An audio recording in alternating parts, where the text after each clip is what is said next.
Hello and welcome to the Inglorious Bards adventure number 9. Glad to have you here. As always, we are coming to you from twitch.tv/IngloriousBards live every Tuesday, 6:30 on the dot. No exceptions, except probably every other episode. We are also available on every podcast platform, as well as you can check out the video on YouTube. Thanks very much for coming along and joining us on our adventures in crazy outer space. If you're new to joining us now, why are you watching this? Go back to episode 1. These are prophets. They are space marshals traveling through the Nova Alliance, ridding evil and righting wrongs one bad guy at a time. We are using the Mutant Chronicles 3 role-playing system. It's a simple system that they roll a couple 20-sided dice and try and roll underneath a target number. They can buy more dice by giving me threat points, which I can use to buy more dice for the bad guys. And we go back and forth, seeing who can come out ahead in these different challenges and battles. Let's get going without further ado and get a recap of what happened last adventure from Seth.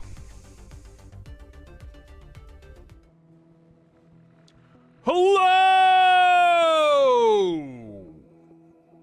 The prophets somehow managed to not displease Captain Valencia in the fallout of the 918B situation. To be fair, the reports may not have been as top-notch as they should have been. There is a foray into the world of Pastusa psychotherapy, and went all right. And then the prophets are loaned out to the Syracuse PD to take down a local drug dealer. Some of the crew want to play Sonny and Crockett, while some of the other crew want to play Andy and Barney Fife. It should be interesting to see how it plays out. And that, my friends and foes, is where the adventure begins.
You are gathered in an apartment just down the street a few doors and on the opposite side of the street from the Journey's Wave Liquid Club. How many doors down?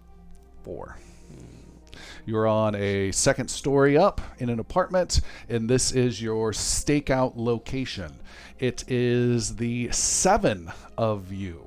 All 6 of our prophets and their bold, brave, temporary leader, Captain Eklund of the Syracuse Police Department, is here. He's got the requisite stakeout gear with the sci-fi flair of some cameras and digital and thermographic, all sorts of spy glasses all pointed at the different front entrances, and even has a camera from a different building pointing at the back entrance to the club as well.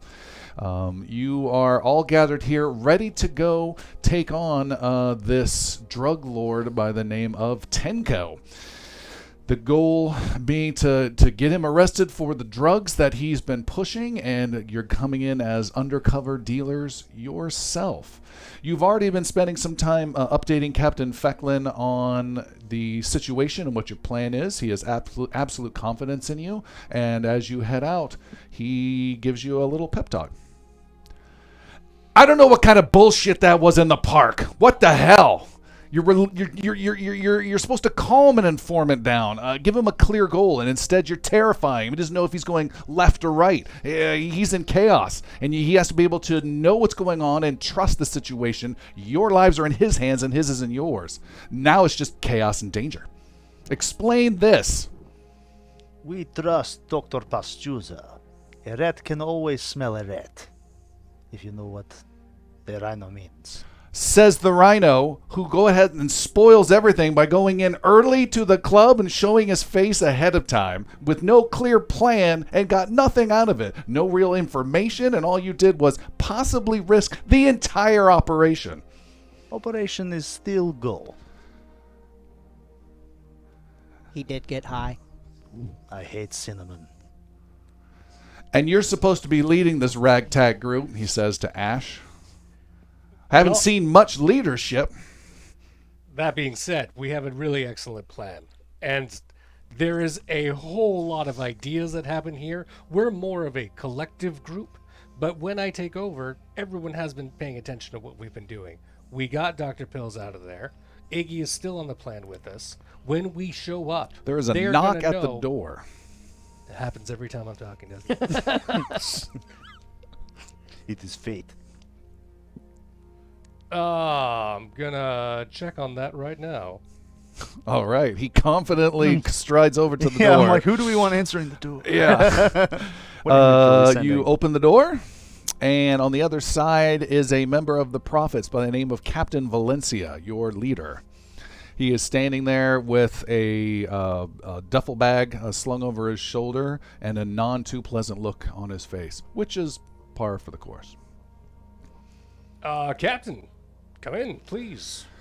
He walks in and says, Agent Ash. He walks across with his grizzled-looking face and tosses the duffel bag at you, Zoma.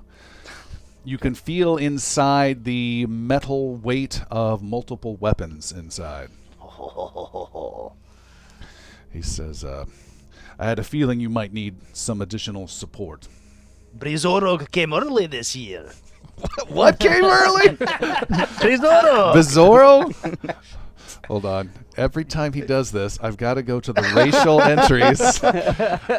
I go to an alien with no context. You're gonna get some surprises. Rosoro Christmas-like holiday. Bizarro Is what like holiday?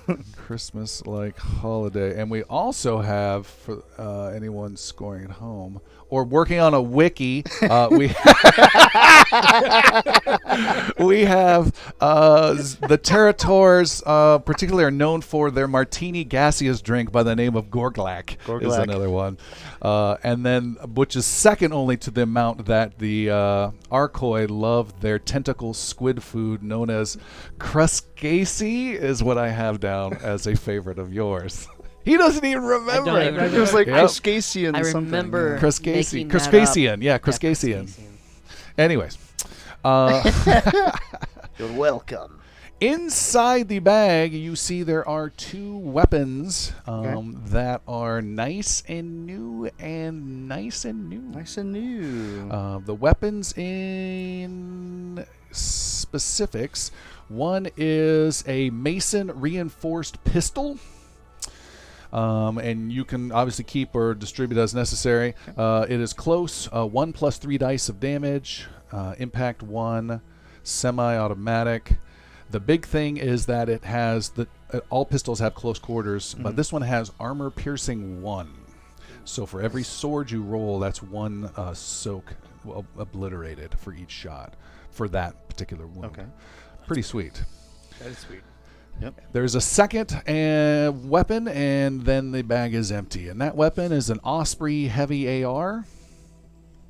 It is very similar to ones you have already, the brass. It's medium range, 1 + 4D, impact 3, burst mode, and it has the armor piercing 1 trait as well.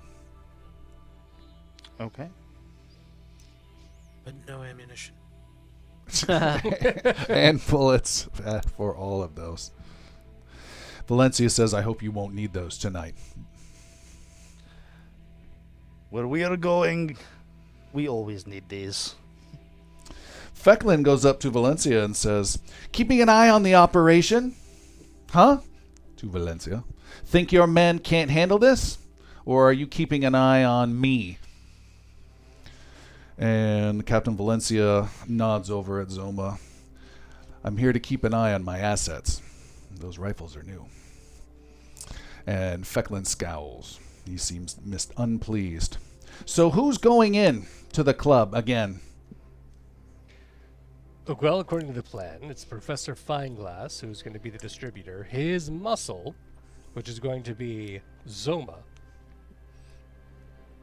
And I think that was it. Do we have a plan of script? You were in there as well, right? I can be the accountant. And they're going to take with them 100,000 credits. 150. He's going to have 150,000 credits and going to try to buy 100,000 credits worth of plan. Not at this deal. I don't expect he's going to have the drugs with him. I believe this is going to be an arrangement. We're going to show the money to prove it, but we're not going to give anything over. There will probably be a second meeting that will actually happen. If he actually has them on him, good for us. And I think it's going to work out exactly as we want it to. And the three of you? We are going to be on standby and surveillance. We're going to watch the whole thing. They're going to be wearing their cameras. In this van you've already rented and spent a lot of money on. Well, yes. But we bought it at a weekly rate. Well, listen up. The goal is obvious, but for your benefit, I'll spell it out again. We need to make sure Tenco is recorded taking money for the drugs that have to be right there, preferably in his possession if we can. This is not something we're looking for a small-time deal. He's got hundreds and hundreds and hundreds of vials by all accounts. So the more we can get out of him, the bigger the bust will be. It will happen. Not tonight, but it will happen. I hope it does. I hope something comes of this and we get some progress. And if you push too hard, he says to you, Professor, you'll lose him. And I don't know how skilled you are at this undercover operation. If anyone has any chance of hope within this group of 6, I have my odds on you. But you blow this, months of work has gone down the drain. One night is not going to make or break one. Your months of work. Then you don't know undercover. We'll see, won't we? Speaking of undercover, I do believe Ash took us shopping, so we don't look. We have like very fine clothes. I don't know. Yep. Each of you has spent time doing a club montage. Yeah. Or a store montage to get the clothes that you want. All right. Then you guys make sure you're all set up. I had some small handheld pistols for the 3 that are going into the club. Is that right? Does this reinforced pistol have the same qualities as Nope. the hidden one? Nope. Okay, I will be taking my hidden pistol. I'm going to throw my heavy AR over to Ash to keep safe, or I guess the Valencia came and left. Is that right? No, he's going to be watching he's through all the watching. cameras. Okay, I'll let him hold the AR just for now. I'll be back for that. Professor Fineglass has his slim lace pistol deftly hidden within the folds of his sarong. All right. Business sarong.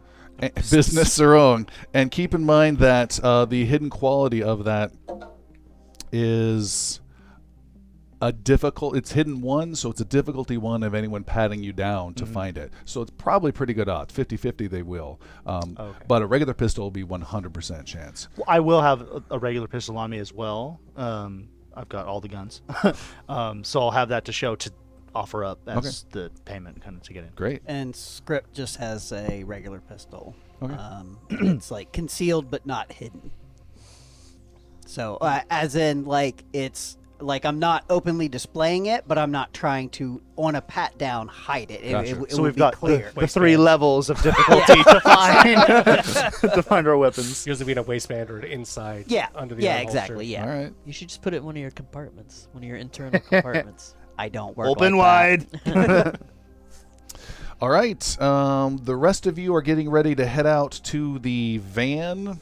staggered so you don't draw attention, and this is parked, I'm assuming, not too far away from the club on the street down there. Correct. In fact, it's specifically parked near what would be a rear entrance.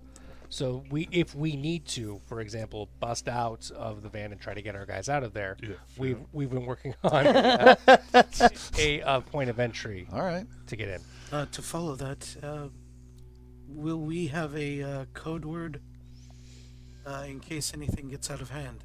You will be watching from the van. You may not want to reveal your hand that you are in fact in trouble. From all the net vision I would watch, the television shows, those would show code words being used. I don't have a lot of experience in covert activities. So I'm very Code curious. word will be Dicey. Dicey. Tim said, looking at dice randomly to pick that up. The code word will be an ominous voice saying, roll for initiative. I am listening for the word dicey, and then we come in guns blazing, right? In a manner of speaking, yeah. I don't think you'll need a gun. You can just No, I'll blaze it. remove the wall. Yeah. You come in, just come in arms waving, and everything will be fine. There he is now, says Fecklin, looking through a computer monitor that's showing a camera. Iggy's around the corner waiting for you. Right on time. Remember, they should be in good mood to see Zoma. Let us use that to our advantage. Also, keep track, everyone. This is an introduction. Iggy's going to run the show for a second. He's going to get you in. Trust him. Right. Stop smacking me, Doctor. The professor, Tim's character, is stopped by Captain Valencia, who grabs you by the arm and pulls you in close and says, keep your cover tight and watch out for civilians. This lowlife isn't worth the loss of any of our lives. I want all 6 of my agents coming back. Agreed. And he walks over to the screen next to Fecklin. You guys all leave the building. The 3 of you heading towards the club walk down this busy street. Cars are driving by. There's a few that are flying by. It's brightly lit. There's other clubs and restaurants down the way. It's a very commercial party type vibe and atmosphere. You are heading to the place that says Liquid Wave. It has weird holographic water that's falling off of the sign, but then it fades away digitally before it hits the ground. And before you get to that building is this little Yosoki rat folk by the name of Iggy, your confidential informant. And he is waiting and sits up and comes over and says, there you are, took you long enough. Apologies. And what's that? What's in that case? Pointing to the case that's chained to you, Zoma. It is rude to ask questions. I'm not here to play nice. I'm here to help you in your operation so I get paid. The case is our, what you could call a promise to make the deal. All right. Then follow me, follow my lead, and don't speak until spoken to. Got it? Understood. Got it. And he walks in with you guys behind. The place as you enter has a water park humid air to it. You can hear gentle little waterfalls and splashing sounds off in the distance. And Zoma, you've been here once before. You can hear music, kind of a chill, off in the distance bass beat versus the more new age synth sounds that's going on. You can see the place is made of 3 tiers. They've got the middle section, which has a big opening in the middle of a balcony looking down to a lower section where all this liquid pools down from these waterfalls. The liquid is this really bright blue, almost bioluminescent liquid that pours down. The middle floor you're at has tables and chairs, or some people just sitting in weird little cushiony things that are on the ground, and this liquid flows around them, and when it touches their skin, it gives them different sensations and feelings. And then it pours down that balcony into the lower pools, where people down there have a much more intense experience laying in it. There is a floor above, the top floor, which is pretty much dry. It is more typical nightclub type atmosphere. Dark tables, drinks are served. There are little rivulets of this liquid that will go by some tables that some people will move their chair closer to and dip a foot into or not. And that's where you guys are as you enter. It has a weird aroma of smells of like strange fruity incense. Zoma, you were here the other night, and you can also see the watercolors change. We mentioned that sometimes two different additives are added to this liquid to then affect people mentally. But these colors are a little different. They seem to be shifting more often, and they appear to be more darker in nature. Dark purples, dark greens, a little bit of black, for whatever that might mean. You guys come in, and a hostess with a very fancy haircut and fancy clothes comes walking up and says, "Hello, how can I help you?" Hello. "Oh, you're back. Yes. Welcome. Good to see you again. And you've brought some friends." Yes, tonight will be slightly different. My friends are not as inclined to experience as Zona. So, we'd like experience on top level. "Oh, you just want a more casual experience up above?" Yes. "Of course. Right this way." And she takes you towards some stairs. The stairs are unavoidable with the water that comes down each of the steps, and you are walking through it, trying to keep your skin from coming into too much contact from it. As you make your way up, all of you are slightly touched by this, little splashes or little humid effects by this chemical, and all of you gain 1 point of stress absorbency. The next stress point you take will go away instead, and you feel a little bit more calm. Except for you, Zoma, as you are punched from below on your hip. "I told you, don't speak until you're spoken to." Oh. You're strong for a small person. The door to the van closes as Velu, you are in there first. You're in a van parked down not too far away. Shotgun. And you said you guys were parking it near a back entrance. Did I hear that correctly? Yes. All right. So you're there first, waiting for your friends to come in staggered. Anything you're doing, you've got some camera sticking out of this van, and then you can also look at the feeds that are coming from the stakeout apartment as well, if you want. So that's in the back of the van with the computers and monitors and stuff. And both Zoma and Script have the eye cameras, correct? Ocular Recording, implants. yeah, to record things. Yeah. Would this side of the building have the utilities for power? By chance? You pan around with your camera, and you can see some junction boxes and stuff like that behind a lock chain fence. Okay. Dr. Pastuza, you are walking to the van around in this little darkened alley and heading towards it. And before you get there, I will spend 4 threat. Wow. Whoa. There is a zapping sound, and you are knocked unconscious and are out. Just like that? Just like that. Whoa. 4 aliens come out of the corner.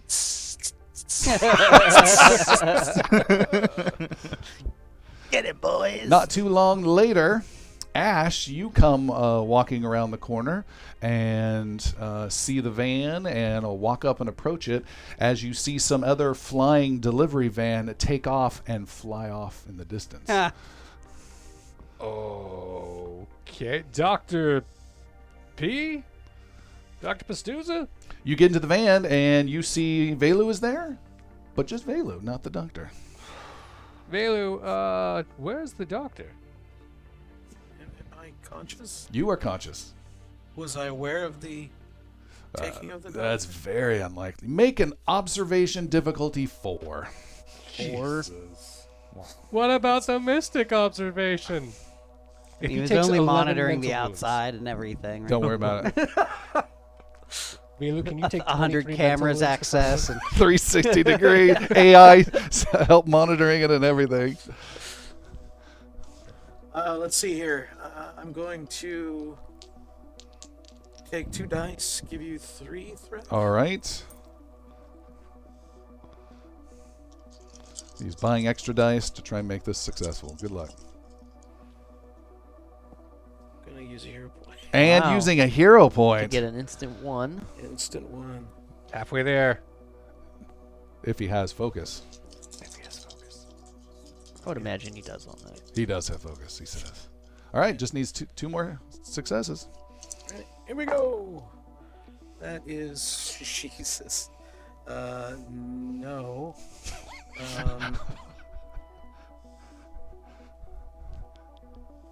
What are you staring You're at? kind of important. Oh, you have a backup healer. You're good. Let me go with another hero point. Another hero or another hero point? Another hero point. You can spend another hero no. point, but then See what happens. but then you have to roll all the dice, including the hero point. Yeah, that's true. No, we'll take it as it is. That was a failure. No repercussions, but very damn close. All right.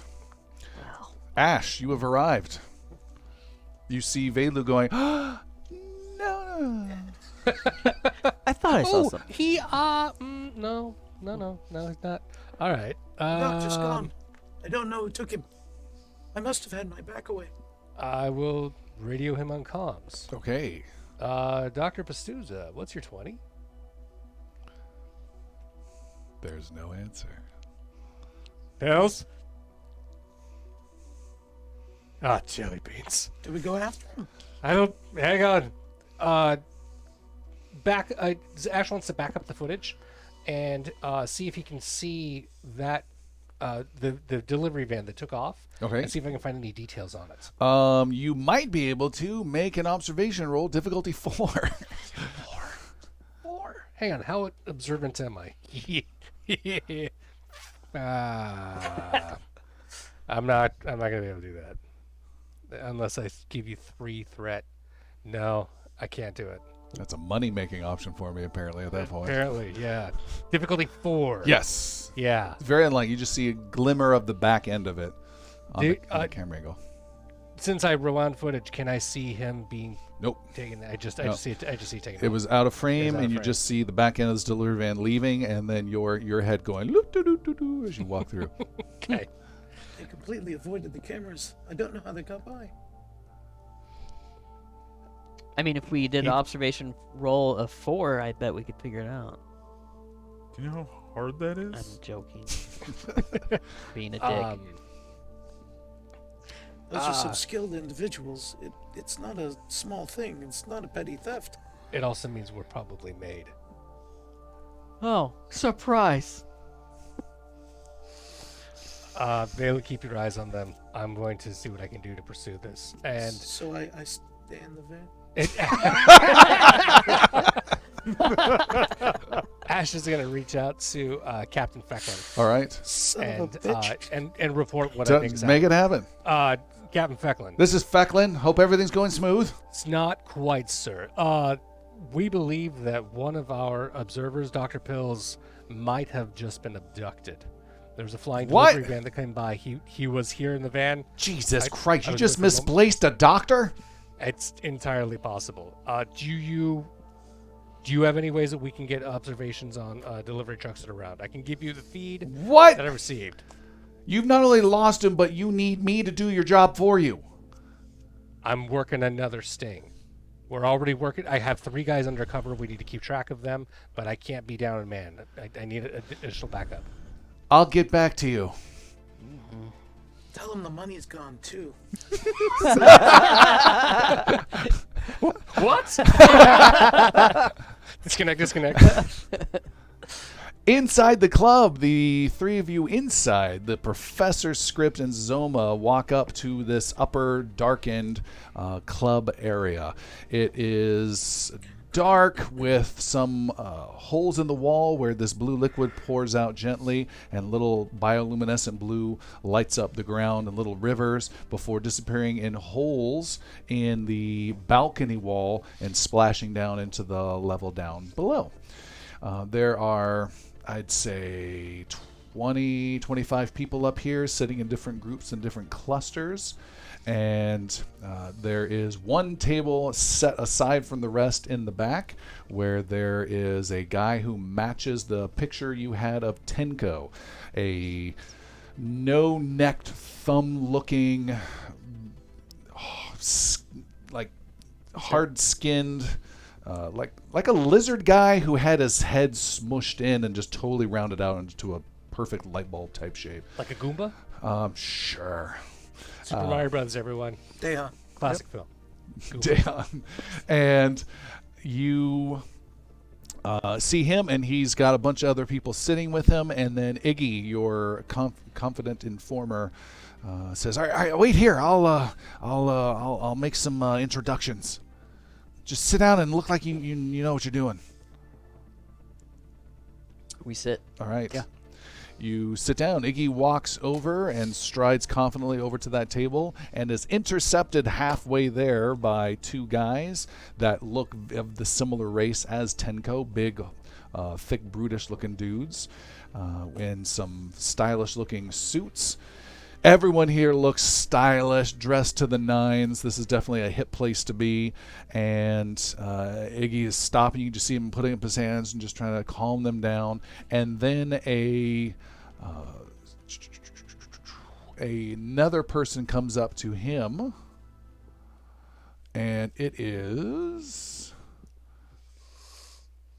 One second... a weird, thin, wobbly-headed alien that's very, very thin, like a torso that's a third the size of a human's, but still with long arms and a strange head, and a weird, but stylishly flared cloak thing. He stands up, and he's now talking to Iggy. And there's this, you can just see through the body language, there's arguments and arguing, and then Iggy points back at you and does this pleading motion with his hands, and it appears to be a little bit of a thing. I told you this wouldn't work.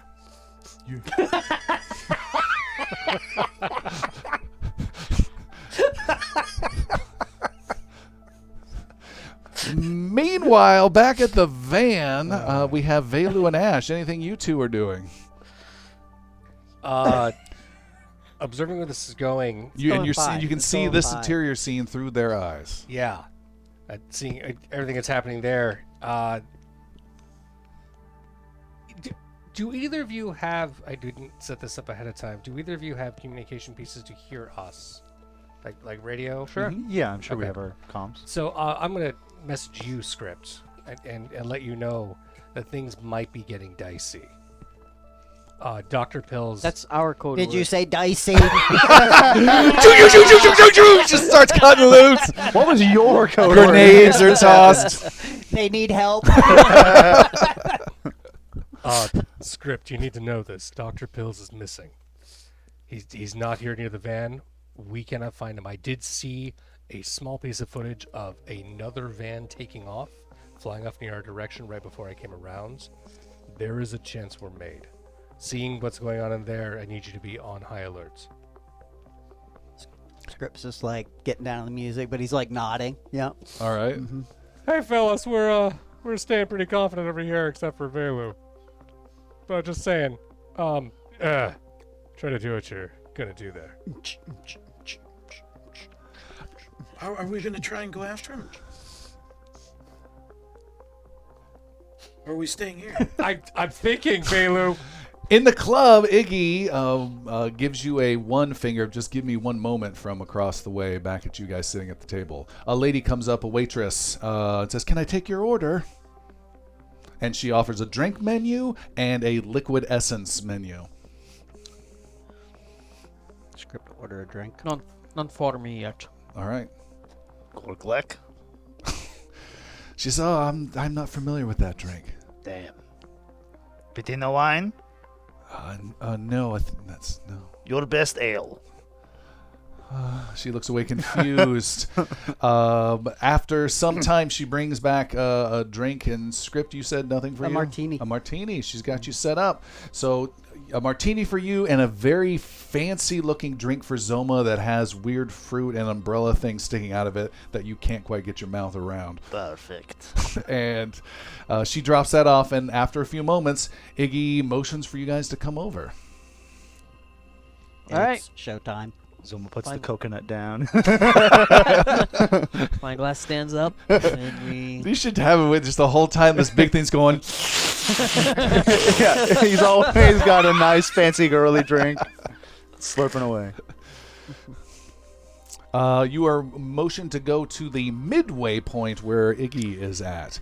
There are 2 thugs there, and this cloaked, thin, freakishly thin, wobbly-headed alien. And as you walk up, the thin alien looks you up and down with a weird gaze, and from his strange, slitted eyes says, "Who exactly are you? Iggy here says you are a friend of his. Why should we be seeing you?" These are my associates, my accountant, and Hello. my muscle. And all the pretense of politeness is now gone from Zoma's face. Went from angry face to angry face. Yeah. Went from straight to frown. And you have something of interest for my boss. Yes, I believe I can offer him a new venture. Zoma kind of moves the briefcase a little bit. He snakes his head around weirdly, looking at it, and then he snakes it over towards script a little bit and curves it over to. Let's start going with the music. It's a childhood alien. And he gets close and looks at all of you and says, "He will see you." And then makes a weird head motion at one of the guards, who comes over and starts to pat you down, Zoma. You said you had a pistol that was easily found, yes? Yeah, I'll offer that to him. All right, he takes the Kinda pistol. Take it out of there. Any other weird weaponry he might find if he pats you down? If he pats me down with a difficulty, he might find the slim lace. That but is happening. He only has 7s, though. He just needs 1 7. He pats you down, a 12 and a 14, and doesn't get you in the little crotch area that you have, your little secret compartment. That all Zomas have. very little crotch compartment. Yes. Slim lace pistol. And doesn't notice the other pistol on you. He pats you down as well. As he's approaching, I look him up and down. And I say, "I won't be needing this," and I open up my jacket to expose the pistol. All right. He takes that from you, and then they come over to pat you down, Professor. He just holds up his arms, and allows it. All right. He reaches down, feels a bulge, feels the bulge again, feels the outline, goes up and down on the outline to make sure what he's thinking is there. This is rather slim. My patina shape must be 9. And he reaches down in between some sort of nook in your clothing and pulls out your pistol. All right. I'll be holding that. Very well. So they have all the weapons except for 1 pistol that is on Zoma. Then he says, "What's that?" pointing at the case. "What's inside?" I don't know. Ask him. I just hold it. This is, you could call it dowry, a promise. "Who's that?" Collateral. Your boss will know. It's fine. The thin alien brushes him off and says, "Follow me." And Iggy says, "Follow me!" And he tries to take the lead over everyone. And walks you over towards the back Which one do we follow? to the back of the table. They are going the same way. I'm still confused. The rumble of a vehicle is heard by you, Dr. Pastuza, as you slowly regain consciousness.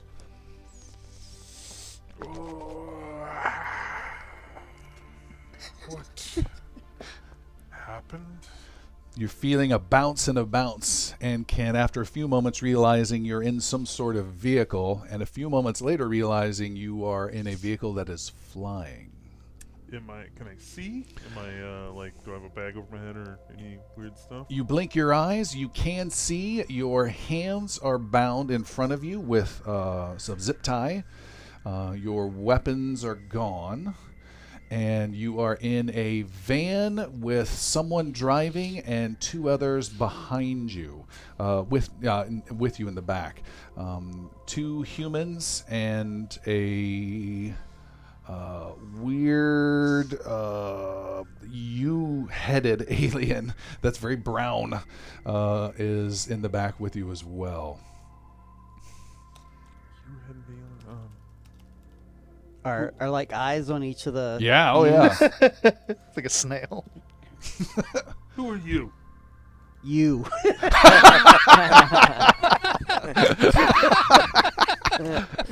He frowns. His U deflates into a T. My parents had no originality. How'd you guess? Wait, he knows your name. This is my brother. Why?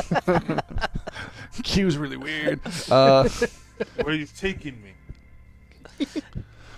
The U-shaped alien smacks you in the, I don't know, punches you in the shoulder a little too hard. Says, "Shut up!"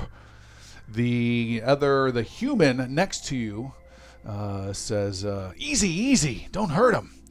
They are poorly dressed, look like thugs that might try and rob you in the street. And the human says, "You're going for a ride. I recognize you. You remember me, Doc?" Can't say that I do. No. And he pulls back his arm and shows a very huge, long incision on his arm of a scar. "Well, I remember you." The vehicle continues to fly and is up above the city itself and heading towards a Blade Runner advertising blimp with advertisements for some fancy restaurant that serves the food in strange cubes of many colors, and some ladies eating and enjoying a cube, and your car goes flying right underneath it and flies into this giant flying billboard, and are in this wire construction framed maintenance area of this billboard, and then comes to a stop. The scar on the arm, does Pastuza recognize the stitching? Yes. Okay. Meanwhile, back in the van, what are you two doing? Watching very intently on this one and checking with Captain Fecklin about every 5 minutes. Mm-hmm. Captain. I just wanted to see if you got anyone checking on Dr. Pills. Captain. You better knock that off, Agent. Oh, good, you're there. Hey, I don't know if you were listening, but we're still missing our doctor. You need to keep the communications clear for emergencies. If you need someone to go find your doctor, then go take care of it. Otherwise, the mission's the priority. I mean, that's fine and all, but we kind of need it. Fecklin out. Like it. You know what? I don't think I like it. It's not very supportive, this one. Belu, what do you think we gotta do here? I can't leave my guys in there. You're the agent in charge. Responsibility is a bitch. Let's keep these guys alive. We'll go get Dr. Pills in a second. Would you mind if I monitored to see if there's anything about Pastuza on the open air traffic? Please. Listening out for general comms for anything that might seem out of the ordinary. Just it's a long shot. All right, so you're just flipping on whatever you can get, whatever Yep. you can get. All right, you Yep. hear a voice. Welcome to the Inglorious Bards, adventure number 9. No, he's fast he's fast forwards. How do I end this? Ooh, he dies. Ooh. It's not getting any better. It's not getting any better. No, we don't need to find Pastuza. We're fine. Turns out the magic was inside us all along.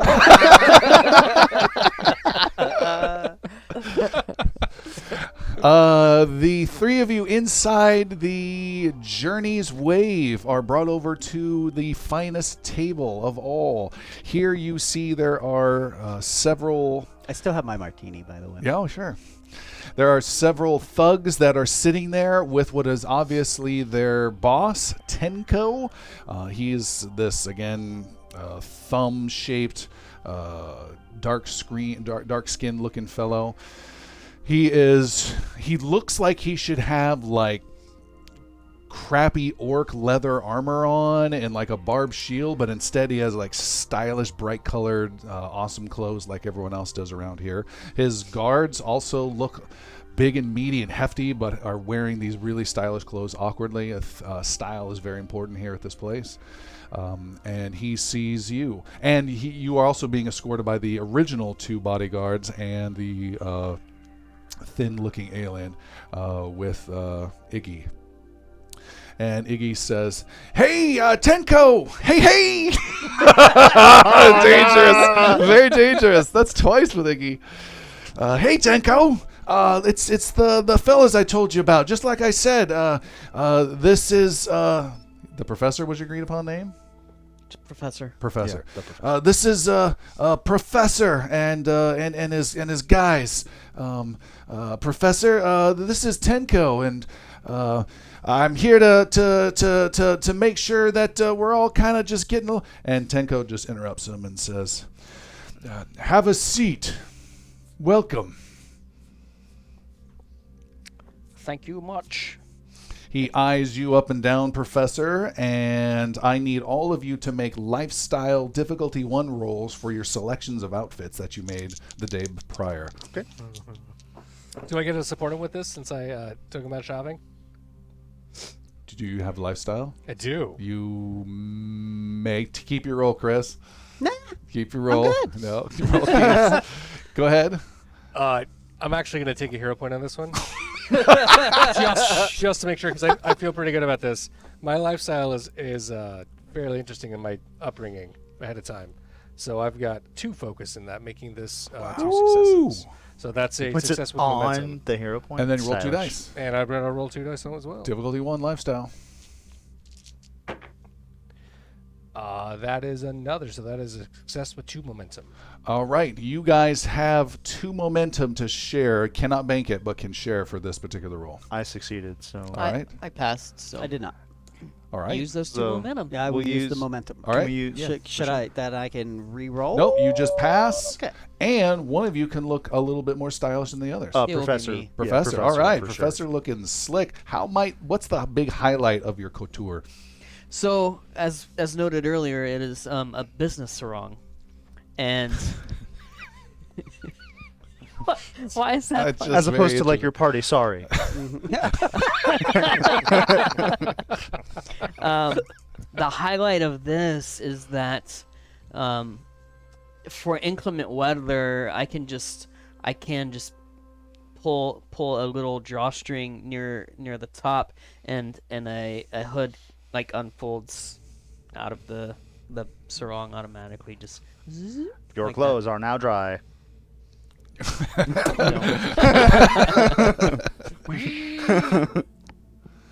All right, you sit down, and Iggy says, "So yeah, it's a great club. It's looking great." And Tenko says, "Just shut up. You don't need to speak anymore tonight." As a matter of fact, if he speaks again, and he nods at one of his guards who stands closer behind Iggy, who gulps. Never mind. Never mind. Zoma thinks about Someone something. thinks very difficultly about something. So I hear you've come from not too far, but not too close. yes, I would say not exactly in your neighborhood, but not so far away as that would be inconvenient. What city is this? I forgot. Kaisen City.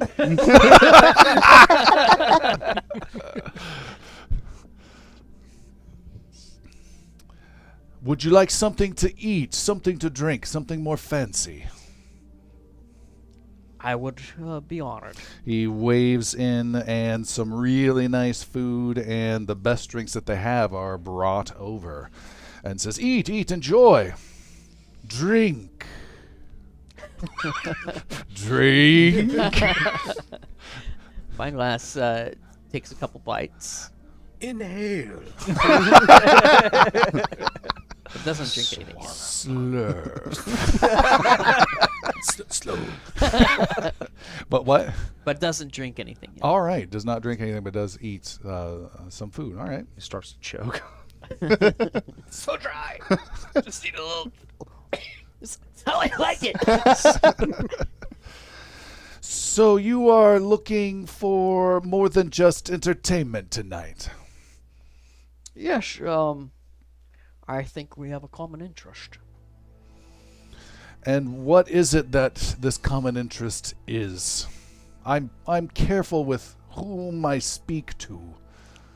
Understandably so. If I was in your shoes, I would be as well. But rest assured that tonight you're speaking to hopefully the next best business partner that you've had. Yeah, I told you he's a... And the guard grabs onto Iggy's shoulder and grips into it painfully. Ah! I like to meet good friends, but good friends are hard to find. Good friendships, they take time, yes. How do we feel about the informant getting harmed? Yeah. Okay. That determines I mean, someone's killed reactions. different, but Yeah. All right. you know, Just he's keeping an eye on that guy. yeah, we don't want him dead. And what But he should have exactly... shut up. Gonna get a smack from script next. What exactly do you think is the nature of this friendship? Is this something where we have one engagement, or is this a long-term friendship? Oh no, I prefer all of my friendships to be lasting. What is it that, you know what? By reputation, what I can bring to this arrangement. I have assets, and I have strength, pointing to his armed men. What is it that you bring to this friendship? I bring new horizons, new opportunities. I bring a wider customer base, if you will. Who might your customers be? None less than the corporations. And how much product are you looking to move? And what is your system for transportation? Pastuza pretends to be doing some numbers in his head and Fine glass? thinking. Pastuza? Sorry, fine glass. I don't know out of why I called body. myself Cut Pastuza. to the billboard! Cut to the billboard! Fine glass. Think about something. Meanwhile, back at the billboard, Cut to the billboard with the episode. Pastuza, you are being lifted to your feet and pushed out of this flying van, and you My are feet tied as well. no. He's a kill Dr. Pastuza because I didn't go after him? Oh, shoot. There is a bunch of steel beams, cross beams here and there. There's some small rooms for maintenance stuff, a bunch of generators and power and things you can hear for this flying billboard, and some automated controls. And you are the only ones obviously here. The city is hundreds of feet down below. And there's a breeze that comes in through the large opening that the van came through. And there are just the three of you here. Right. And the guy with the scar who was talking to you says, all right, now don't try anything stupid. We've got you here. No one knows where you're at. And you're miles away from any safety. You understand? Well, I agree on a couple of those things, but not all of them. He seems confused, but gets out a knife, whoosh, with a huge sound, and then and then cuts your zip tie, Okay. and then quietly puts his knife back together, whoosh, and then That's him making more of the noise. and than then I- puts it in his pocket. Whenever he's on his phone. And off in the distance, you hear some painful scream of someone going, "Ah! Ah!" Off in the distance. So you took my gun, you took my comms, but my crew still knows where I'm at. What do you need from me? The scarred guy says, "Well, you did this work on me a couple years back, Yeah. and I happened to see you out in the park not so long ago. And we need you to help with that." Take a look. And the guy says, wait, and holds on to you. "We're pretty serious business here. And if you screw around or try anything," and I don't know what you're talking about, this crew business, but no one knows you're here but us.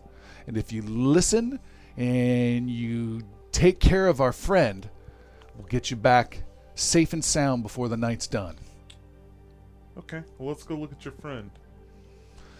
And the guy continues to cry off out in the distance as he pushes you down towards a back area where there's more humming big generator type sounds. And we are back in the club again. So Fine Somebody Glass, scream. Fine Glass looks at Tenko. Again, when I say that the corporations are my audience, I don't just mean one or two. I mean all the corporations. The energy corporations, the mining corporations, the transport corporations, the business corporations, the software, the hardware, the entertainment. Transport is no problem. Make a persuasion roll, and I will do it versus his insights. I thought you were going to make him say corporations again. Difficulty 3. Son of a gun. So I need to roll low, right? That's how Yeah. this game works. Yes. That is Success, momentum, and a repercussion. Yeah, I passed with the momentum, but I also have a repercussion. All right. That's how I would say it. Okay. So I didn't mean I didn't think you were doing dramatic effect. I apologize. He failed, and he's really good at it. And he got a repercussion. Oh, Wow. And they do not cancel each other out. damn it! So for his repercussion to your advantage, he believes you and immediately starts smiling at you and says, "I like you. I like you. You have many connections that could be of use, reaching a new market. That's definitely what I'm in the mood for." And what is this? Pointing at Zoma's case, and as he rotates his head and points at his case, Script catches his eye doing something completely inappropriate that really pisses him off. What does he see Script do? Oh no! It's breaking some sort. This is the critical. We're putting it on you, unfortunately. You do something that's not cool to do. Shutter sound. I can re-roll. Every time he blinks. Okay, With my persuade, you can. I can to Oh. get rid of that repercussion. Let's do it. Yeah. I get rid You're of it. good. Yeah. I was getting ready No pictures, no To- pictures. to just kind of touch my head in the wrong way. It's just like that's an insult to their with people. your middle finger. Just, Yeah, just like, but you didn't. no, I have an itch. You should have done the thumb and like give him the thumb. But I think better of it. I realize halfway through that that's a. You do it just for a fraction of a second. He sees it. He does a double take, but you're normal and acting normal And again. I'm just drinking my martini. Yeah. And what is this? Pointing at the case. Oh, the case. Just if you need a sign of our goodwill. What? It's not. Hello? I get. That's supposed to be for purchases. We can't just click. Goodwill. Velu, is this on? Did you get the? Dicey! Wall, Kool-Aid man's through the wall. I have to go. Simply to show you that we do mean business. That we're not just talk. We do have the funds to back up what we're talking about. He motions friendly towards the case with an open palm. Zoma, You want me to open the case? if you would be so kind That's as to yes. That's why I'm nodding at you. as to display the case, please. 2 guards nearby you, Zoma, draw pistols. Zoma, did you hear? Pistols are drawn. Zoma, did you hear? Pistols are No. drawn. Oh, I'm opening the case. All right. The case is opened up, and inside are a bunch of, I don't know, how much money did you guys bring? We brought Hundo. 150, but you can only see 100 in there because there's a false bottom. Okay. These are like certified 100 credit little sticks, so there's a SIM whole bunch of card. them. I opened it a Huge little bit. briefcase for a Yeah, it's micro tiny little- SD SIM card. Someone sneezes and 150,000 credits go flying across But I the have a room. light bulb attached, so it's nice and glowing. Oh, yeah. Is this what I think it is? He looks and he nods. And he says, your reputation, you live up to it. Maybe I don't hurt our friend after all, he says, smiling at Iggy, who smiles back.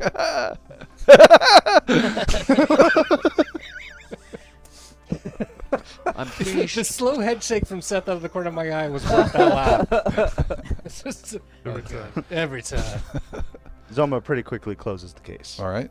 I'm pleased that our meeting is going well.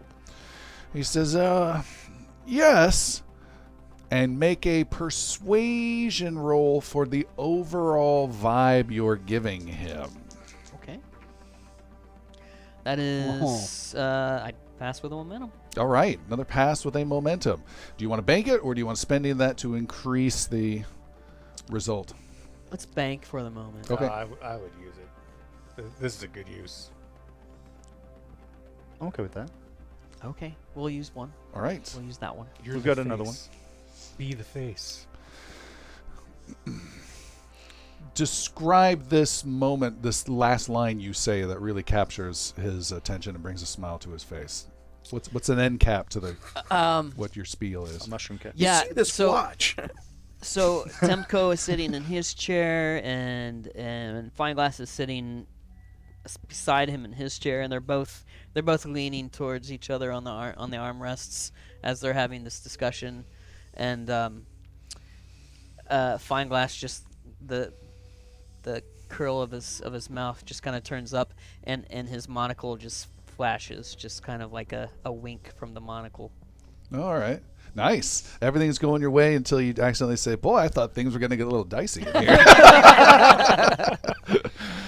All right. He laughs again and, oh, I like this guy. I like this. And pats you on the back and says, we need more purple. Bring in more purple. And purple liquid starts to ooze out of a nearby hole and go between your chairs, a little river, before dropping down to the lower levels. Yes, step and take your shoes off. It's so good.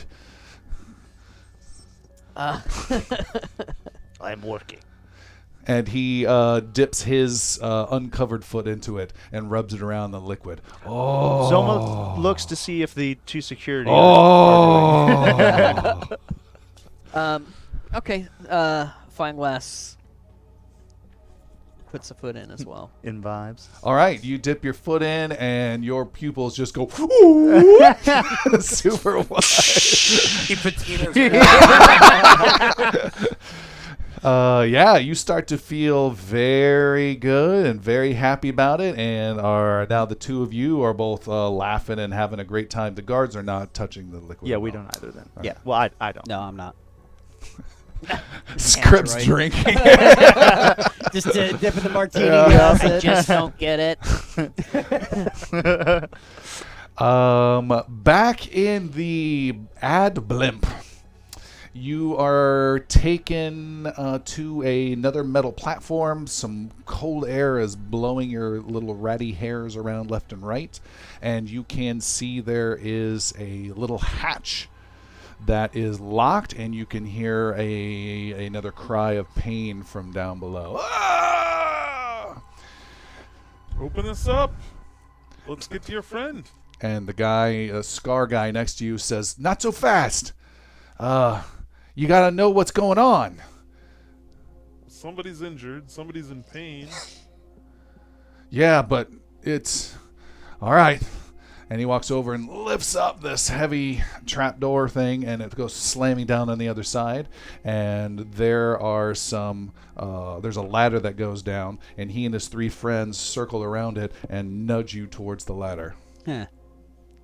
Seth looks displeased. Okay, what am I walking into? I don't trust any of you.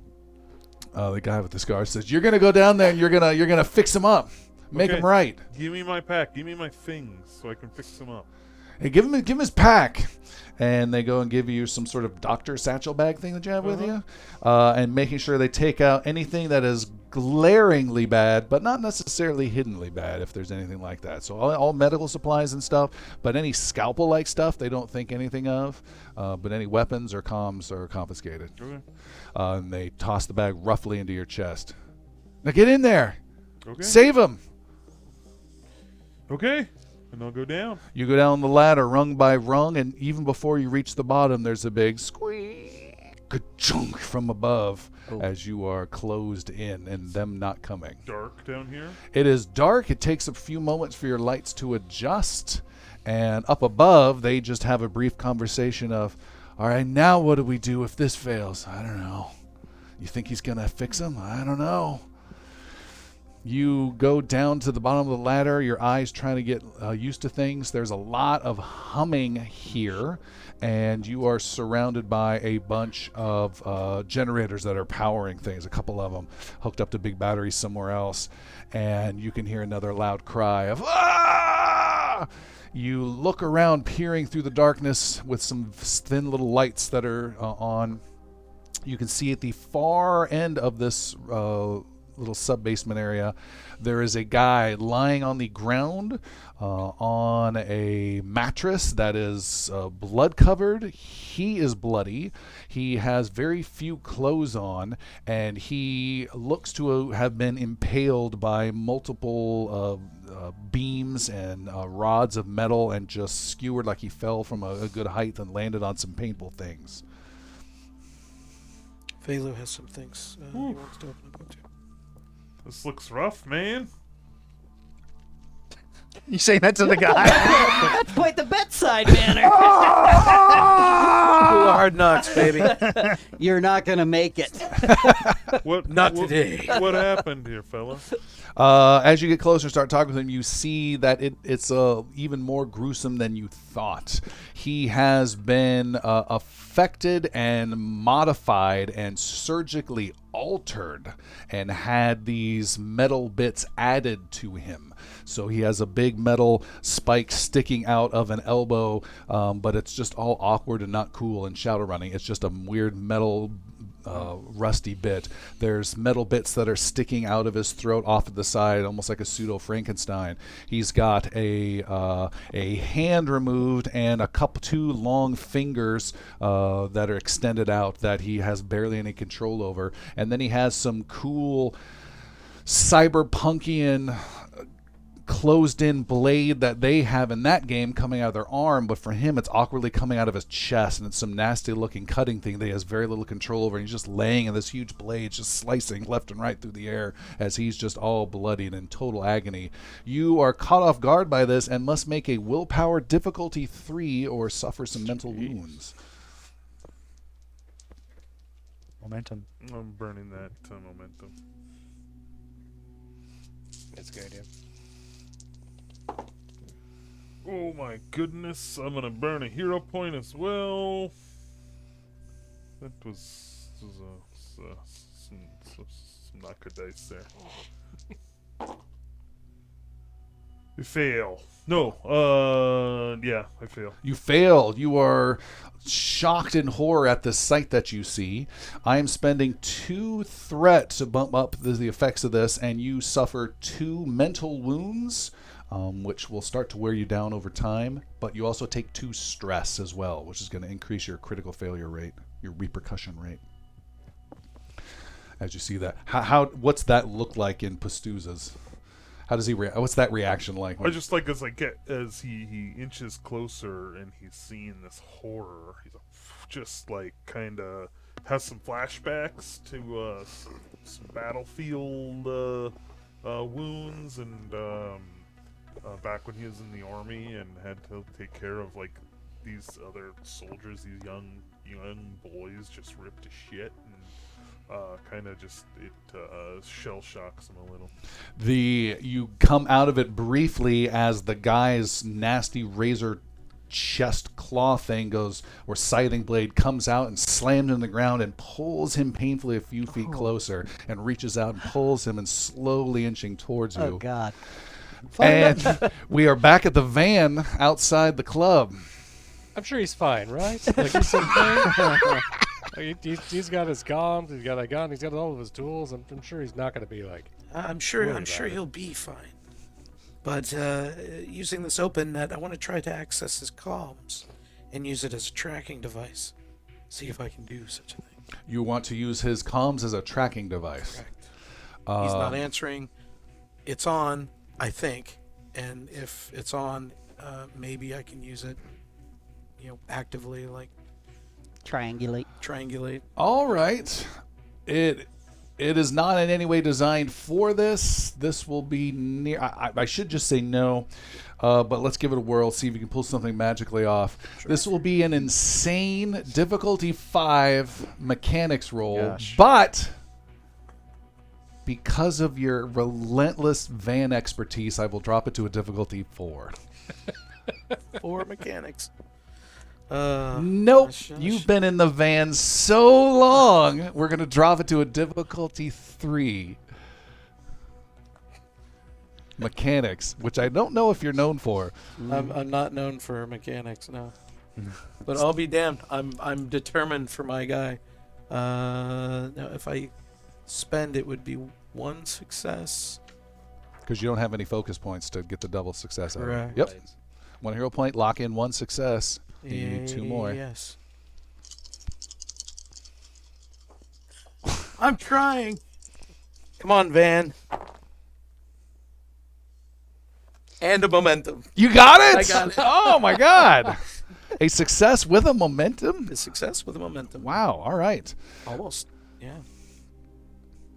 It's not red. Are you going to bank that, or are you going to save it for closer information, more detailed information? More detailed information. All right. You are able to know where his location is within a, say, quarter-mile sphere radius, and you are able to turn his comms on. Oh. Wow. I think I found him. What? Shut up and stay in the back of the van. Sure you did, Phil. That's very nice, man. Good job. Go turn on the wipers again. Oh, no.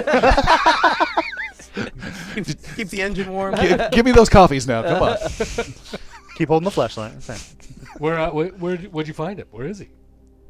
He's on this portion of the city, and he forwards over a map of some type with a relative location.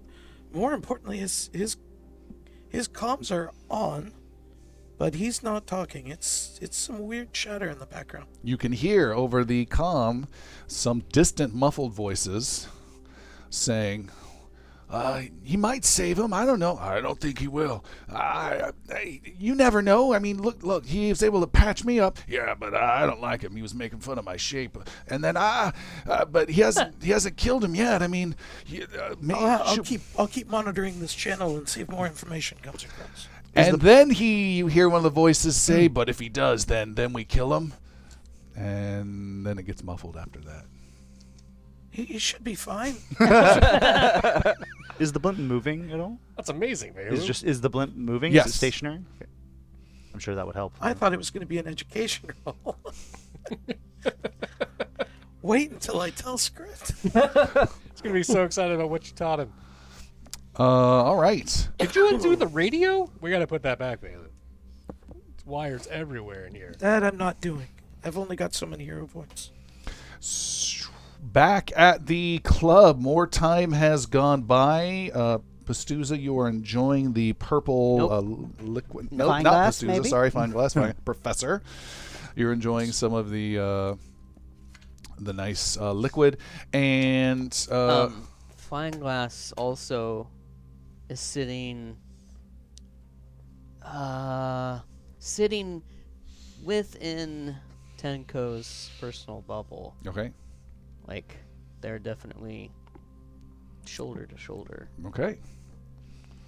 And Tenko says, You don't need that card. "Yes, I like you. You are funny, funny, funny man. But you must remember, if you lie, if you cheat, if you steal, if you hurt Tenko, I will hurt you. And I don't want to hurt you. I like you." Pastuza takes his finger. Fine and glass. runs his- Pastuza does. Damn it. Yeah, not just me. I don't know why we're doing this. Fine glass.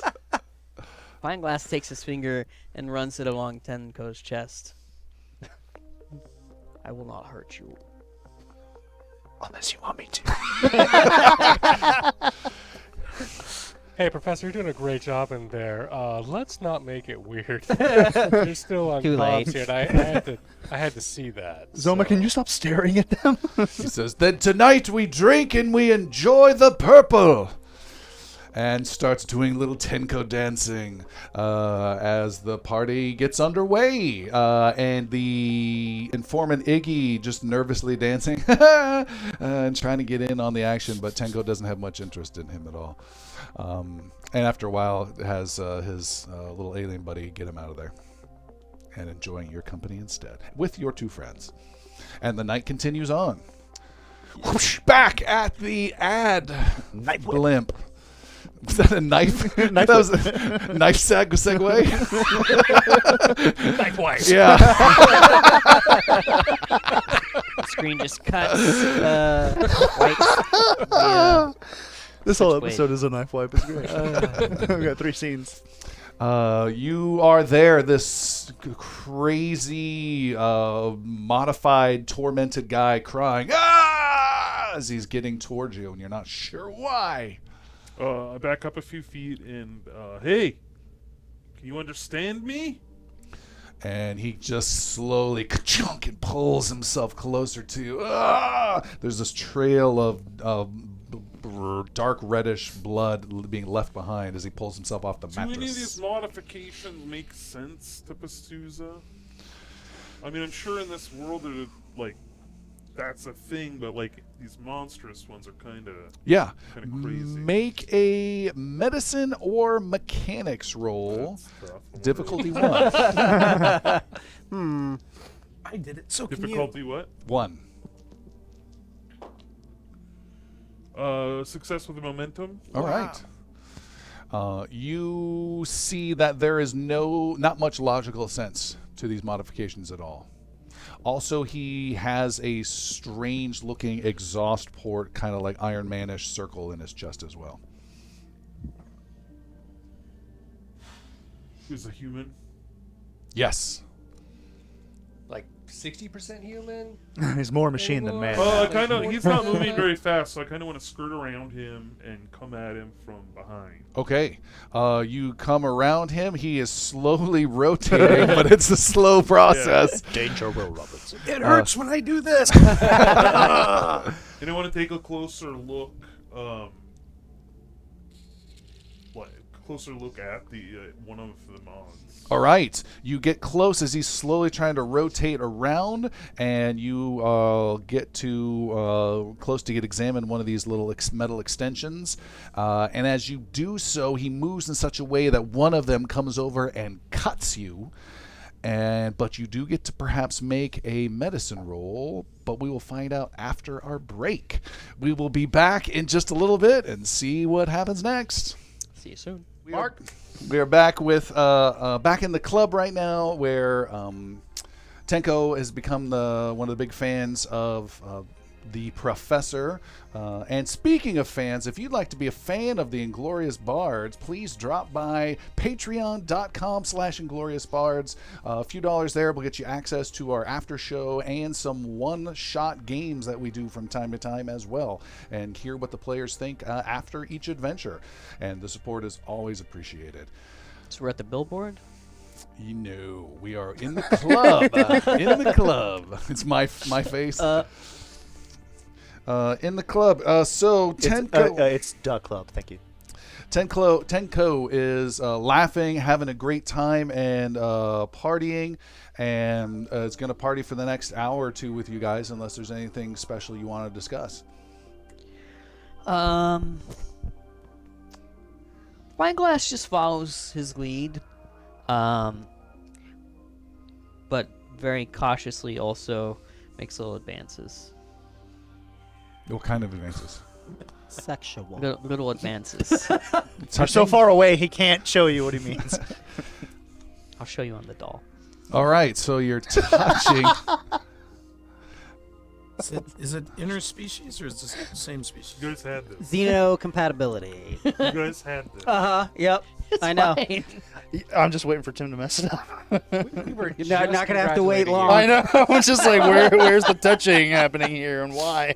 It's the dating app Burster for, chest burster.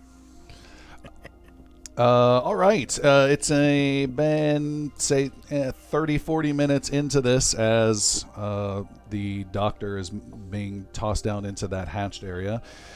In the club, though, you get a weird glare from Tenco, Professor, when you touch him one too many times, and he starts to come out of his purple haze and look at you and says, What are you doing? What? I thought we were partying. He says, we're having fun. You stay over there. Stay in your purple. Says, I don't like that. I don't like that at all. Who do you think you are? You start becoming too friendly with me and Tenco, and you start touching like that? My apologies. I misread the situation. You misread. And you offend me. We just meet and this is what you do? He motions a secret nod to one of his guards, who What? puts a hand on your shoulder, Zoma. Not smart, Tenko. And the other hand strokes. Now we party! The guards bob in unison. My voice always goes up like this when I'm... One guard on each side of you, and they're just bobbing you back and forth with their chests. They're bouncing in like the SNL guys. So the what? Roxbury. So what does he do? What does the guard do? The guard puts a hand on your shoulder as Tenko motions to another thug guard and says, enough of this. Take him out back. Wait, who's going out back? The professor, you. Okay, everybody. No, you. Everybody. And he looks away in disgust. Zoma says to says to Tenko, but looks at the guard touching him. So you're looking up at the guard, but saying to Oh, Tenko. he's tall. I thought they were short. No, they're normal size. Oh, okay. Well, I'm really tall. Okay. And he is still holding the case, and he kind of grips it a little tighter. And again, to Tenko, but looking at the guard, he just says, "Get him away from the case." He says, or what? You continue to insult? I kill all of you. Right? No, I'm just kidding with you. I kid. Just joking. Little steam comes out of the nose. Joking. We good friends. Stand down. He puts his arm around you, Professor. Oh, we good friends, Professor. But not that good friends. Not that good friends. Easy. And he laughs and gets some more purple delivered through the vents in the wall. Ash hyperventilates a little bit. Get back in. Get back in. Meanwhile, Dr. Pastuza, you are looking around and trying to figure out why we're not going to your scene. As Velu and Ash are still in the van, what would you two like to do? Vela's still monitoring the channels and trying to get information. You have monitored you've rewired and plugged all these things into the back of the van and have triangulated every maybe 10, 15 minutes. You can get a different location where some rough coordinates, you punch in some GPS thing, but the signal seems to be moving. So the professor is on the move very slowly, as though people should be able to read him as he moves around. Very slowly. He's not moving. And he's moving, but he's not moving. And slowly getting closer as well. And he seems to be coming our way. Very slowly, though. Like he's walking? Does he need us to go pick Can him I up? get a speed? Yes. Slow is relative, but a blimp moving slowly is Yes. It's a small, slow. Can you get an About walking altitude? speed? Yeah, about walking speed. Taking his sweet time. Do you have an Yeah, altitude? He's walking. That one he hasn't figured out yet. Well, he's light moving stroll. like he's walking. There are a couple of numbers here. I don't know what they mean. I don't suppose in any shot I could tell that there's actually elevation to the signal. Nope.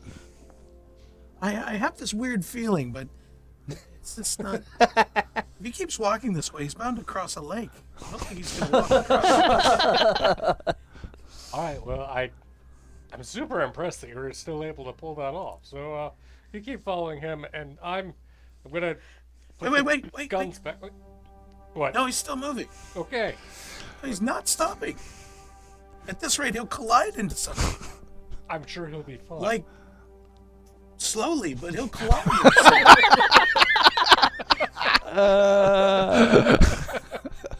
Oh, no. Bow. Dr. Pastuza, up in the ad blimp above the city at night. Make a medicine roll as you are examining and then being cut.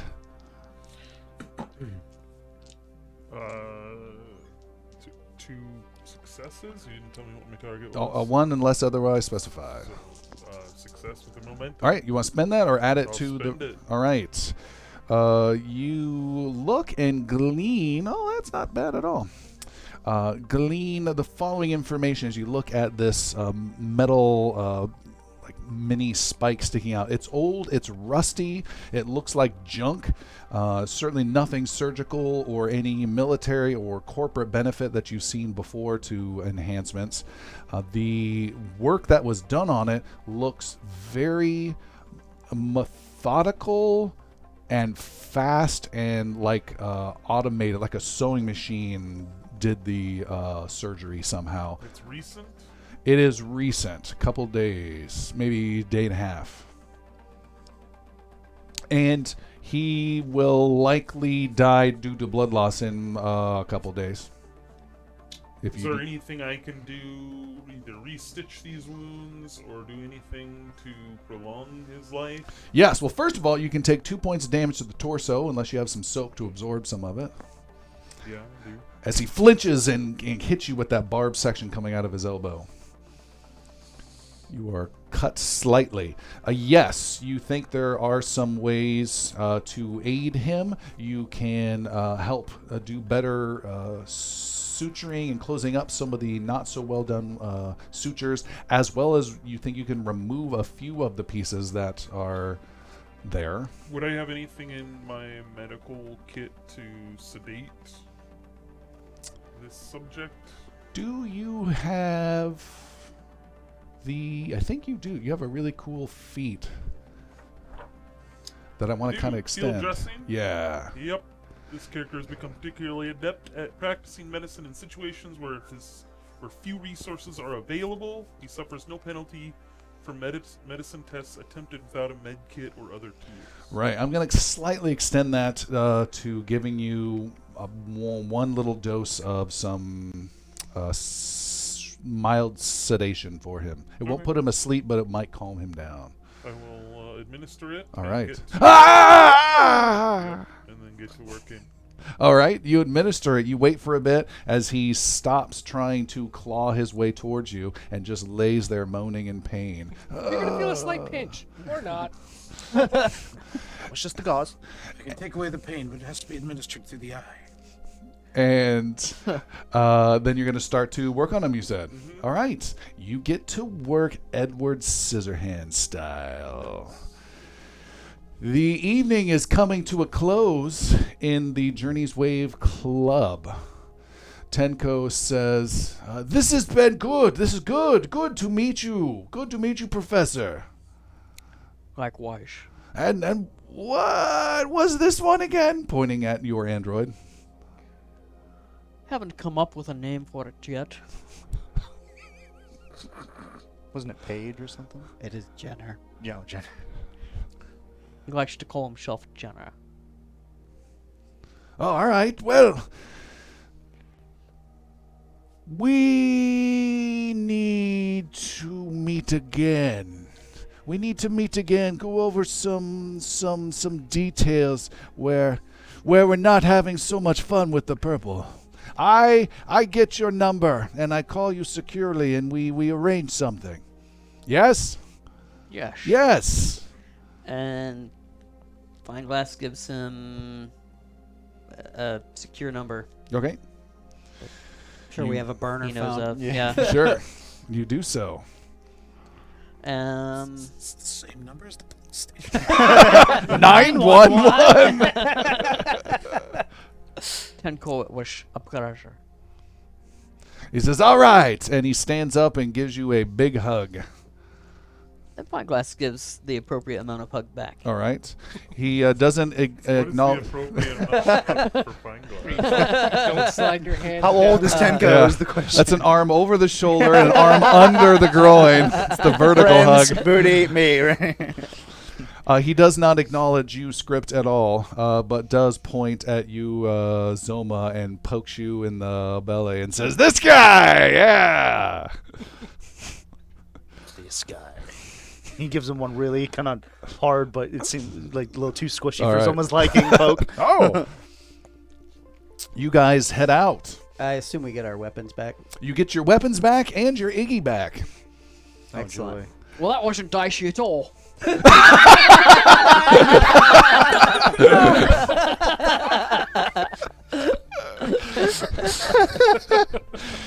You guys head out of the club and I told you it would work.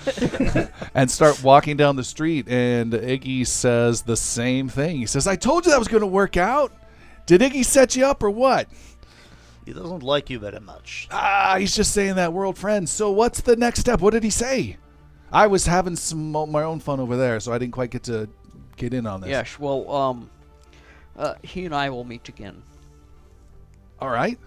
And what's our plan? Our plan is to strike a deal. You will be compensated for your assistance. No, yeah. No. I am fantastic at striking deals. So when we meet with him, I believe I'll it will handle the be negotiations. just No. Tenko. I'll handle the negotiations. Iggy, Yes. Tenko wants it to just be he and I.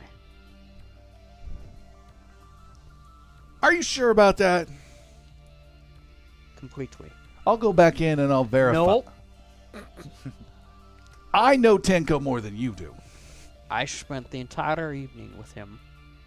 He was very clear in his instructions. Ooh, say that one again. That was good. Yeah, but you're going to cut me out. No, we'll still need your help. How? We'll call you. We'll need ships. Ships? Ships. How do you fit an extra H in there? At least There's one. no room. And somehow you found it. What do you mean, ships? I can't just come up with ships when the chips are down. We need something to show that we can get this product on the move. All right. Yeah, I can get Be discreet. No, I am the I'm whatever that is. I'm on it. You know what discreet means. Yes. Then be it. He stiffens up. Walks away with his chest held high. I don't think he knew what discreet was. Look at me walking down discreet. If he keeps holding that pose, he's going to discreet all over the ground. You guys laughing, having a great time, still a little buzz. Meet up with your friends, I guess, all back at the stakeout house. Yeah. And see Take out van. the van or the house. It's up to you. Well, Script walks into the van, is like, "Oh my God, what have you done to the van?" It starts like switching a bunch of stuff. Putting back to normal. Yeah. Whether now or later, Zoma will be going back for the guns. So keep You that got in the mind. guns. Yeah. No, I gave The one big to guns. Captain Oh, Valencia. Yeah. Who is in the safe house In with the house, you. yeah. Once you have left, Ash and Velu are changing tack to get to Dr. Pastuza. Okay, so you're not meeting at the steakhouse, you two. Not yet. Well, pick us we're, up. We're taking the van out. Pick us up. We're not picking you up. Get to the. You know where it is. Go there. You didn't come out of the van. The thing's across the street. We are just 3 doors down. Get an Uber. Ash gets in the van and drives towards where Velu's directing him to pick up. All right, Vela, you're calling out directions and distances as you go. 14 inches, 78 inches, 3 inches, 446 inches. Stop I turning. really got to get the scale right on this thing. Right now! So you're driving off, and you're driving down the street past your friends. We're gonna, yeah. I mean, we see him just drive right by. They could have stopped. It would have been easy. It's an undercover van! He yells, "Get out of the way, profit business!" Taxi. So we're gonna catch a taxi and follow them. Are we not debriefing the cast? We still have some things to do right now, like get our Dr. I would like the Pastuza. big Maybe there's gun. something We to don't go know up he's there. gone. We haven't been told anything yet. I Yes. flew you in, right? Okay. Yeah. I mentioned originally. Yeah. that- Okay. That it might be Script knew. bad there. Oh, okay. I just want pumpkin Okay. pie. He's getting away from us. Slowly. I would like the armor-piercing weapons, though, that we just got. So what are you guys gonna do? I'm going back to the steakhouse to get the armor-piercing weapons that we will definitely All right, need. Zoma heads back to the steakhouse. I'm following the van. I mean, Morton somewhere. I'm just. With $100,000 in my hands, I'm going back to the steakhouse. The apartment. Yeah, you gotta put that briefcase back. Yeah, that's going back to the police. Dumbest thing ever, but I love it. All right, so you're going back to the apartment. Yeah. And what are you doing, Script? One more time? I'm not waiting because one of our people is in danger. Okay. So I'm weapons. following. How? I'm gonna grab an Uber. Okay, And you have- get out your little data pad, and you only have 3 stars, so some people aren't responding as fast as you'd like. Some people can't take a damn joke. He not only rates them 2 or 3 stars, but provides detailed feedback in different ways and violations that they each did. All right, so you're waiting for a vehicle to come pick you up. And Professor? He'll go with Zoma just to help get everything dropped off and pick up the other weapons, and then we'll meet back downstairs. All right, outside. Yeah, we got a lot to do before we go get the The doctor. two of you are up in the apartment. As you knock on the door and it's opened up, you see Valencia and Fecklin are there, and Fecklin says, "Well, I'll be. You pulled it off." We did, but we also need to go immediately and retrieve our profit for our Yes, you do said you not to call 'em? lose anybody. teammate. We almost did that. Valencia says, "Yes, get him back, whatever it takes, and see how this is connected to Tenco." I'm going to need those. He hands you the weapons. Now Rubik's cubes. Yep. Gotta unfold them. And a snow globe. All right. You two head out of the apartment as they start shutting down that apartment's surveillance for the night. Probably while still waiting for the You're cab. still waiting out. It'll be a couple more minutes. Come on, your rating isn't that bad. This can't be real. Ash, you lean over to Velu and says, "Hold on, I got a ride I got to pick up real fast. I got to turn all the way around, though. It's about a mile back." You don't want that driver. Talks about spiritual stuff all the time. You guys think we got enough guns? I think this government needs more guns. A car does pull up, and it is an automated handy taxi, Total Recall, the original Total Recall. And there's an animated little taxi guy who turns and rotates and says, "Welcome to Handy Taxi. Where are you going?" I just get in and I jack myself in Welcome. and take over. All right. Who's in my mouth? Don't worry. You may or may not succeed, though. Make a mechanics roll, please. Okay. That is a success with momentum. All right, you succeed and can make one, and you take over and slide that little animated guy out of the way and take over and start driving off. Is he physically connected to the vehicle? He is. Okay. All right. And you wedge and find some maintenance. I'm actually motion. just remotely controlling him. To Oh, okay, even control, better. Yeah. All right. And Roku. Yeah. Yeah. and you're driving. And where are you driving to? Following instructions. I'm. If we've been told by so Ash. what Which way are you headed? What my, I my picture. instructions are relative to him. They might be confusing for you, but 4 inches left. 13 inches right. Go straight. What Don't go too fast. He's going slow. I'm picturing is script is in the seat jacked in, but he is now completely inanimate. And all of his Mannerisms are Yeah, you copy the cab is what happens. That's better. Vela begins feeding instructions to all parties involved. Okay. Give script coordinates. He can find it. Hold on. I have to pick up a passenger. Lance I got 17 is waiting with their Uber for their mission. You lost one too? All right. Ash, you are driving your hidden surveillance van around, and you are getting closer and closer, and Velu is getting more and more excited as he calls out the rapidly closing distance. What is it, Velu? We're almost there. Not too farther now. And then you are about to crash into Dr. Pastuza. Head. Oh, Raisinets. And there's nothing but a street in front of you with a bunch of cars going down in the late night having Ask fun. him.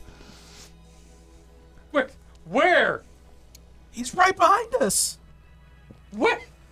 Turn around. Turns around. You turn around and you see there is a car ahead that is directly where Velu is giving the coordinates for. Are we behind it or are they coming at us? You've turned around and gotten right behind it. All right, get up right to the car.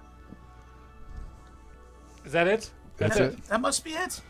All right, you're right behind it. Okay, so Ash is going to use some driving skills to unroad this car. A pit maneuver? Pit maneuver. Okay, let's make a roll, shall we? It is a pilot skill is the name of the skill that we use. You need to do a difficulty. Let's just do one. They're not ready for this. Yeah, that's a success. Okay, that's I should hope we find them soon with no issues. You are able to hit the back of the car in front of you. It squeals and turns and then rolls and crash, and rolls How several fast are we going? I times. thought it was slow. I thought you said it was slow. It is slow. Very slow. He's on foot now. It just rolls one time, then we'll say. You guys in the pursuing handicap, which, by the way, is not handicap accessible, oddly enough. Thank you for driving handicap. You see this car roll twice in your direction. You narrowly avoid it, and you see a shocked-looking Ash driving the opposite direction. Yep.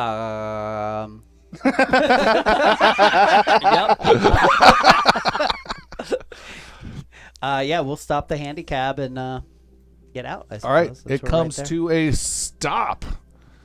And we're gonna. Come over here.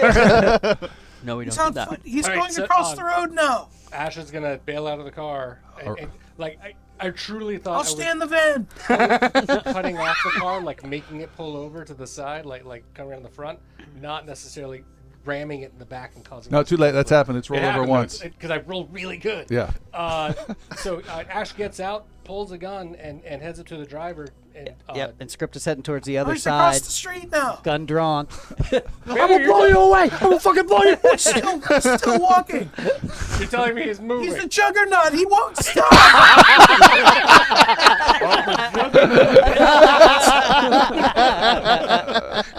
He's going into that building across the street. Ash, you are confused, looking around, but not as confused as the mother and father and their child, upside down in the car in their seatbelts, wondering what has happened. What? Are you okay? You've been in an accident. Someone's staring at the little kid. Where the fuck is the dog? Script, there is one problem, though, before you can do that. You do need to receive payment from someone before you can leave the handicap. Someone has not given you the appropriate payment. Ash is going to radio to emergency patrol, so to the police, the 911, or whatever that line is, to say emergency services, there's been a vehicle accident. Here, gives the location, gets back in the van, and drives where It was a Bailey's going. handicap that crashed into them. Turn the handicap over. Yeah, and then he talks to the robot. You saw nothing. Memory delete. All right, Evelu is calling out locations, but they are not drivable locations. He's in the building. Script, help get in. We can't find Dr. P, and he's apparently moving in a different way. Can I make a observation or insight or some sort of roll to sort of? You can make an insight roll. Make a look up roll. Yeah. Difficulty 4. Someone's just like. So unfortunately, I don't have an insight, so it'll be a difficulty 2 because it's a red thing. Yeah, and I failed. All right, you have no idea. Okay. Professor Zoma, what are you guys doing? You're just sitting in the cab, as far as I know. Zoma is looking up. Professor? He sees the billboard, but obviously thinks nothing Well, of it. Were you both in the cab? Did you? Yeah. even- Yeah. Yeah, we were Okay, following with. You're just left in there Script. currently. I got out and saw the car. Pastuja. He's apparently moving. We can't find him. I thought he was in this. Script, take He's moving through the building. He's almost outside of the building. Script, He's on the help other them. side of the building. He's going into the next building. He seems to be doing fine. He's finding all the doors. All of them are in a straight line. How far away is Pastuza now from our A building and a half. So if Fineglass is just looking straight forward, a building and a half distance, what's the slant range that he's also able to look up? Like how far in his upper periphery can he see? can't Can see he the see a blimp if he's just looking forward? Can he see like up? No, there's a building there. Okay. Speaking of you mentioned it was a flying van. Is there there a highway of flying vehicles that are overhead? Not a ton, but there are a few. There are a few of them. Okay, but nothing that goes as slow. No, they're all going relatively They're going fast. pretty quick on that. Dr. Pastuza, Except for the giant blimp. That's you are cutting and moving. The guy cries out in pain, and this is not easy. And he writhes and he moves to try and fend you off, even in his sedated state. I need you to make a medicine roll over all this time. Difficulty 3. That is very hard to pull off. You're going to burn one of your group's bank momentum to gain a die. 3. Success. That's a pass. All right. You pass. You are able to remove 2 sections of that weird elbow metal rod and then some of the smaller metal bits that are sticking out of his left side of his neck, and are able to re-suture those and close up a couple others. He still has this weird gigantic blade coming out of his chest, a hinged blade, as well as this vent-like exhaust port on his chest. And I will spend 2 threat, as during this procedure, at one point he does lash out violently to strike you, and I will spend another threat to add an additional die. And just 1 success. And he is able to cut you A lot of dice. in the... Yeah, I'll dodge. That pays him 2. Or is it too late for that? It's going to be too late. You were too busy doing surgery for that. Left arm for 3 damage as the blade slices at you. Okay. And you are one of our weaker prophets, but I think you're still okay, right? Light wounds? All right. But that's the only attack he's able to get in during all your surgery stuff, and you feel confident that with some fluids, he can definitely survive 3 times as long as when you first got here. Okay. So I'm gonna, kind of wring my hands. Feel like I've done a pretty good job. But before I head back up, I'm gonna have my cheek pouches. Uh-huh. I'm gonna vomit up a slimline pistol. You have a slimline pistol in there? Yep. Oh, nice. And also a smoke grenade. Okay. Sweet. I'm gonna pocket the pistol, but head up with the grenade in my hand. All right. Meanwhile, down directly beneath you are our friends on the city street. You Like can hear comically not figuring this out. yes. You can hear Awesome. you can hear some sirens approaching off in the distance. What would you guys like to do, or skills you'd like to bring to bear? Some of you smarter than others, others not so. Do we have any drones or anything that we might be able to trace? Sorry, Script, you go ahead. What was your idea? I don't have an idea. Maybe get a higher vantage point. Stop bringing umbrellas to a brainstorm. Who else? Soma, what do you got? I don't He's know. the one with the umbrella. Push the button. Not helpful. It's not just taking too long. We must find I've doctor. triangulated some pathing to where he might be going. There's a stadium, and it looks like he might be passing through it. But he's not stopped. He's straight lined for a stadium. He is red. He could be underground. Oh dear. Ah, Smarties. No one thought of that. Is there a straight line? Can we someone check If the he's maps going of through this? buildings, this is Zoma's best guess. So hearing that, I mean, Script is non-stop. looking You to wouldn't get believe to, the like, strength. to get down into, like, I guess a sewer or underground passage or whatever might be down below. You were able to find a fairly accessible, just along the street, maintenance narrow corridor that has a lot of wires and cables and power stuff. This makes sense that they're traveling underneath. Velo, can you get some kind of 3-dimensional survey of area? He's just following his comms. No, I'm just triangulating a signal. Triangulate better. You're going slower than Blimp.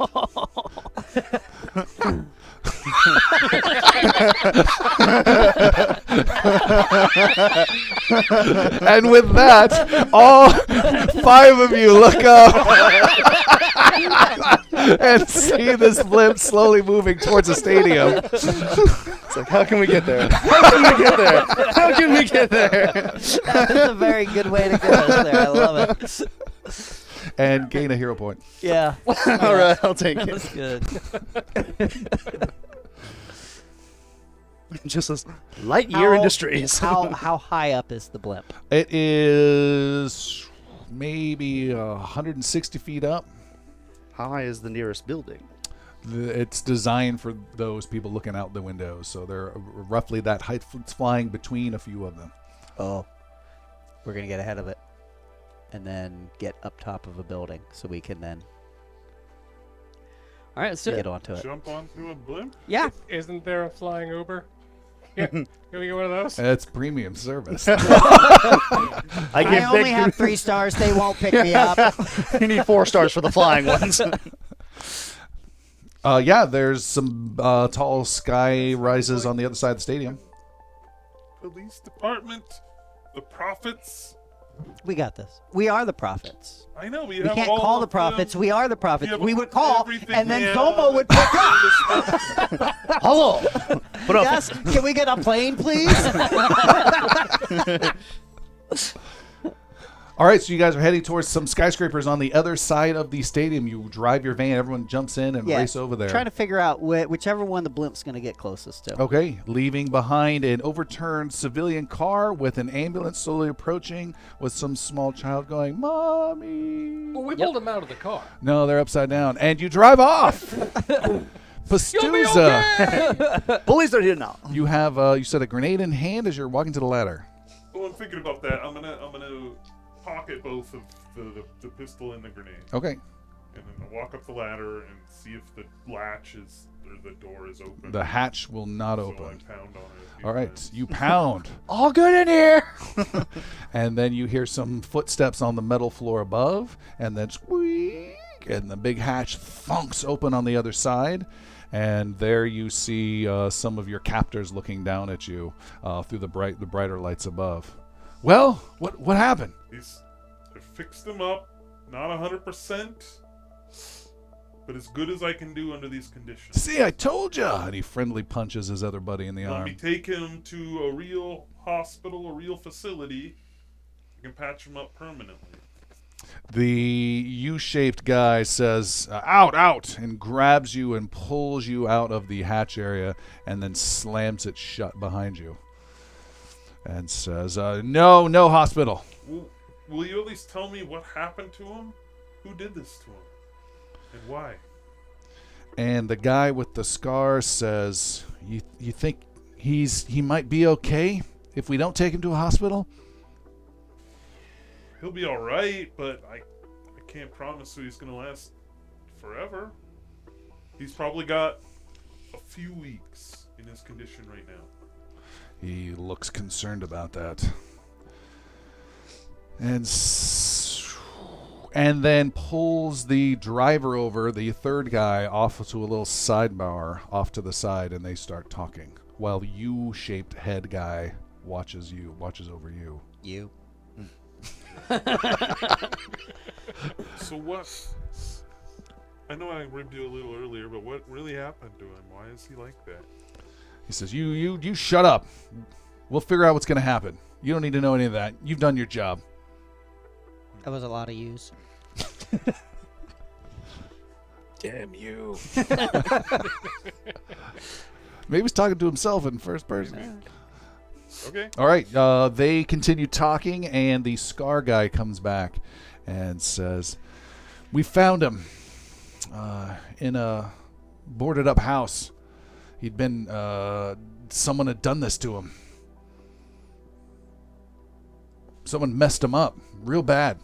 Yeah, no kidding. We've had him hidden for just a day. Why? I mean, I understand, like, why you may not have wanted to take him to a hospital, but he's your friend, right? You wouldn't be kidnapping someone like me. You hear to the fix cock of someone. a gun as you cocks his pistol and points it at your head. Scar, EWE. yes.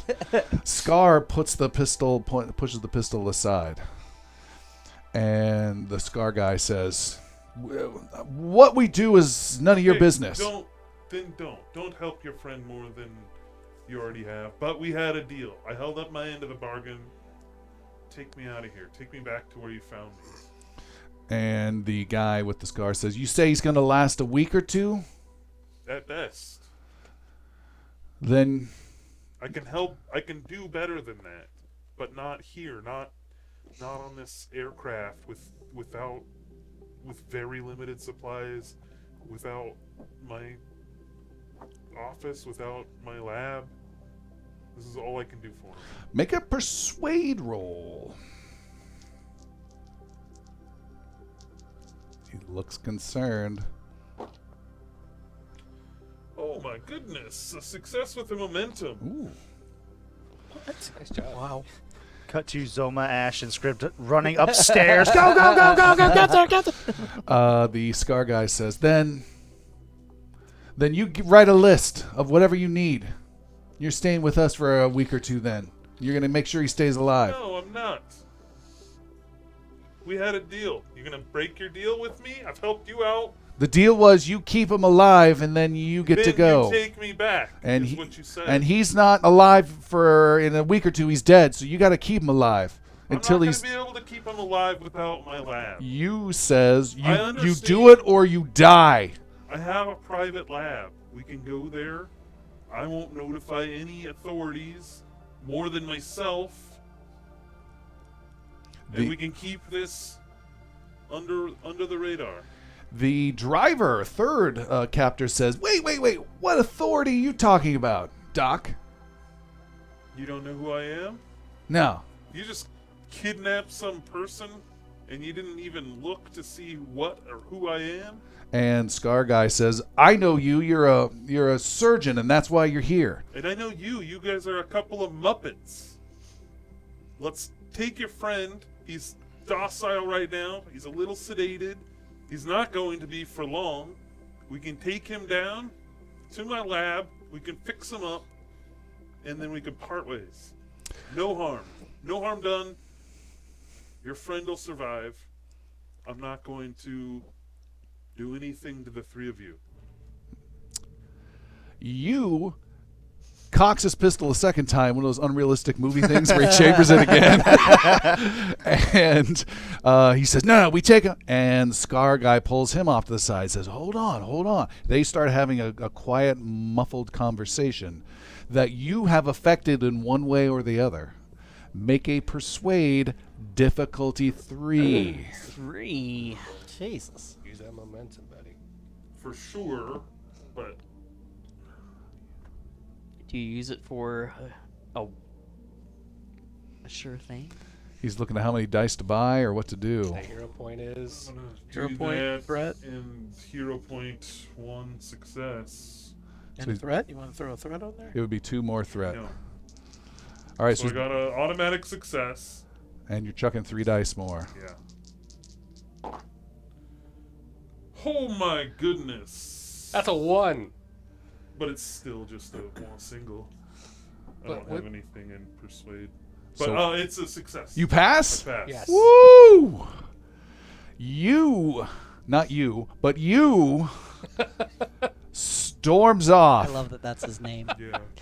Cocks his gun one more time in frustration before holstering it. It's James Cross. Shoots it up in the air. It's like completely unloaded it at this stage. And storms off and heads back to the other area where the truck was parked. And Scar Guy comes over to you and says, all right, we're gonna go with your plan. Okay, go get your buddy. He says, and thanks, Doc. You're welcome. I got no problem helping people. There was a better way to go about it than knocking me out and kidnapping me. Did you just Tim the situation? Yeah. But I have to tell you this. I am of some authority in this city. You're going to have to give me my comms back to get us all into my lab without drawing attention. No. You tell us where it's at. We're good at getting into places, and we'll get you in. I'll tell you where it's at, but you're not going to like it. I can tell you exactly where it's at, and you're going to want to get me my comm link. He says, yeah, you just tell us the hospital where your little surgery clinic Not at a is. hospital. Then tell us, point us in the direction. Good. Let's get your buddy loaded up. We'll get in the van, and I'll punch in the coordinates. He says, all right. He waves over the driver, and all right, we're going to take him in. And before they head down, the two of them, leaving you alone in this room, the Scar Guy comes over and says, and thanks again, Doc. The name's Mylan. And he tries to shake your hand. I'll shake his hand. All right. And they go down the ladder and start grabbing their friend and trying to bring him up. Sometime later, you and your 3 captors are back in the flying truck in the little hangar spot as they are starting it up. And the wounded guy is in there as well. How's he looking, Doc? How's he looking? He's looking okay. Okay. Still bleeding. I'll give him a little injection boost to heal a light wound or something. Okay. And they are starting up the engines. The vehicle is having some minor difficulty starting, but they're starting it up. You can hear some of the fans on the outside whirling up. And the driver says, So where are we going? What direction is this? We're going to the Citadel. And the engine's powered down. I told you you wouldn't like it. Mylan says, What are you talking about? The Citadel? We don't need to go to the Citadel. Yeah, we do. I'm a prophet. And they all look at each other. That's where my lab is. And you says, You mean a prophet? A prophet. Oh, no. Oh, no. And he takes out his pistol and cocks around into it. I'm out of ground. Says, Oh, no. This can't be, no. I told you this was a bad idea. I'll keep to my word. And What's a Mylan, Yosoki without his word? What's a rat folk without his word? Mylan says, Are you for real? And I'm undercover, so but I'll reveal Little a prophet badge shield or- type thing? Yeah. All right. And they just look sick to their stomachs. Oh, no. Yeah, you guys fucked up. We can fix this.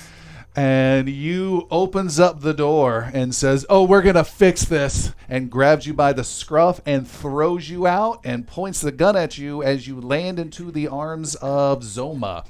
And the rest of the prophets standing outside the van that's powered down in the airship. Hey, Muppets, someone said my crew would find me. And it's like just all weapons. Yeah. Oh no! I see you've met Dr. Pastuza, Doctor to the Stars. And you drops his gun and says, Son of a bitch. So now what's the story? What You're is the telling story? me everything. And I fill in the rest. Are we shooting them? No, not yet. Ah. Keep your guns on. Disgruntled subroutine enabled. Quickly tell them what happened to me, that I got, tased and kidnapped and brought up to here, and to fix this, and show them the guy in the back who's just mutilated Frankenstein. Yeah, you can't imagine what it looked like before the doctor got to him then. He looks pretty bad. You have them cuffed up against the van. Violent. He says, I didn't know you were a prophet. That's fine. I wouldn't have taken you if you were a prophet. Okay, but you do now, and you're in the situation you're in. So tell me. Does any of this sound like a real life situation you may have been in at any point? Tell me what happened. He says, I told you everything. Who is he to you? He's one of our members. Your members? What are you guys? I'm a prophet. Who are you? What group are you with? We're the prophets plus one. No, we're members of the Starside Union. Does that ring a bell? It Probably might. to the I professor. kind of look. Well, let's see what happens. I will let you and one other person in earshot make a roll. I will make a roll. This will be an education roll. Oh my goodness! I screwed up. Someone's rolling a lot over there. So That is 1, 2, 3, 4. Success with 3 momentum. Yeah. Wow. I failed with a 20. With a repercussion. Repercussion. All right. So the good news is the professor turns and starts to give you information. How much of that bonus 3 momentum do you want to spend on additional information? All For of the it? None of it? Starside Union, I'll spend I'll spend 2 momentum. Okay, so you have 1 banked. Yeah. As he starts to reveal some information, Dr. Pastuza, as you're listening and nodding, you're backing up slowly and slowly towards the wounded, bladed guy, unaware he's not quite as sedated as you had thought. Professor Fineglass, the... Oh. Yes. Yeah, never mind. Sorry. Yeah, Starside Union. It's an interstellar union whose function and media campaign is to give workers better lives. It is not an official union. It is a really sketchy and recently militant union. So they are tired of corporations pushing people around, and they are pushing back hard. They're very small, but they do make a lot of the videos online because of their attacks on corporations, destroying corporation property, that kind of stuff, when they feel the workers on different planets are being exploited. They are also they don't have any centralized leadership that you're aware of, but they tend to be very loud and vocal. But all of that is shadowed. Their message is shadowed by just the violence that they tend to do, Right. Okay. which attracts some people that are into that.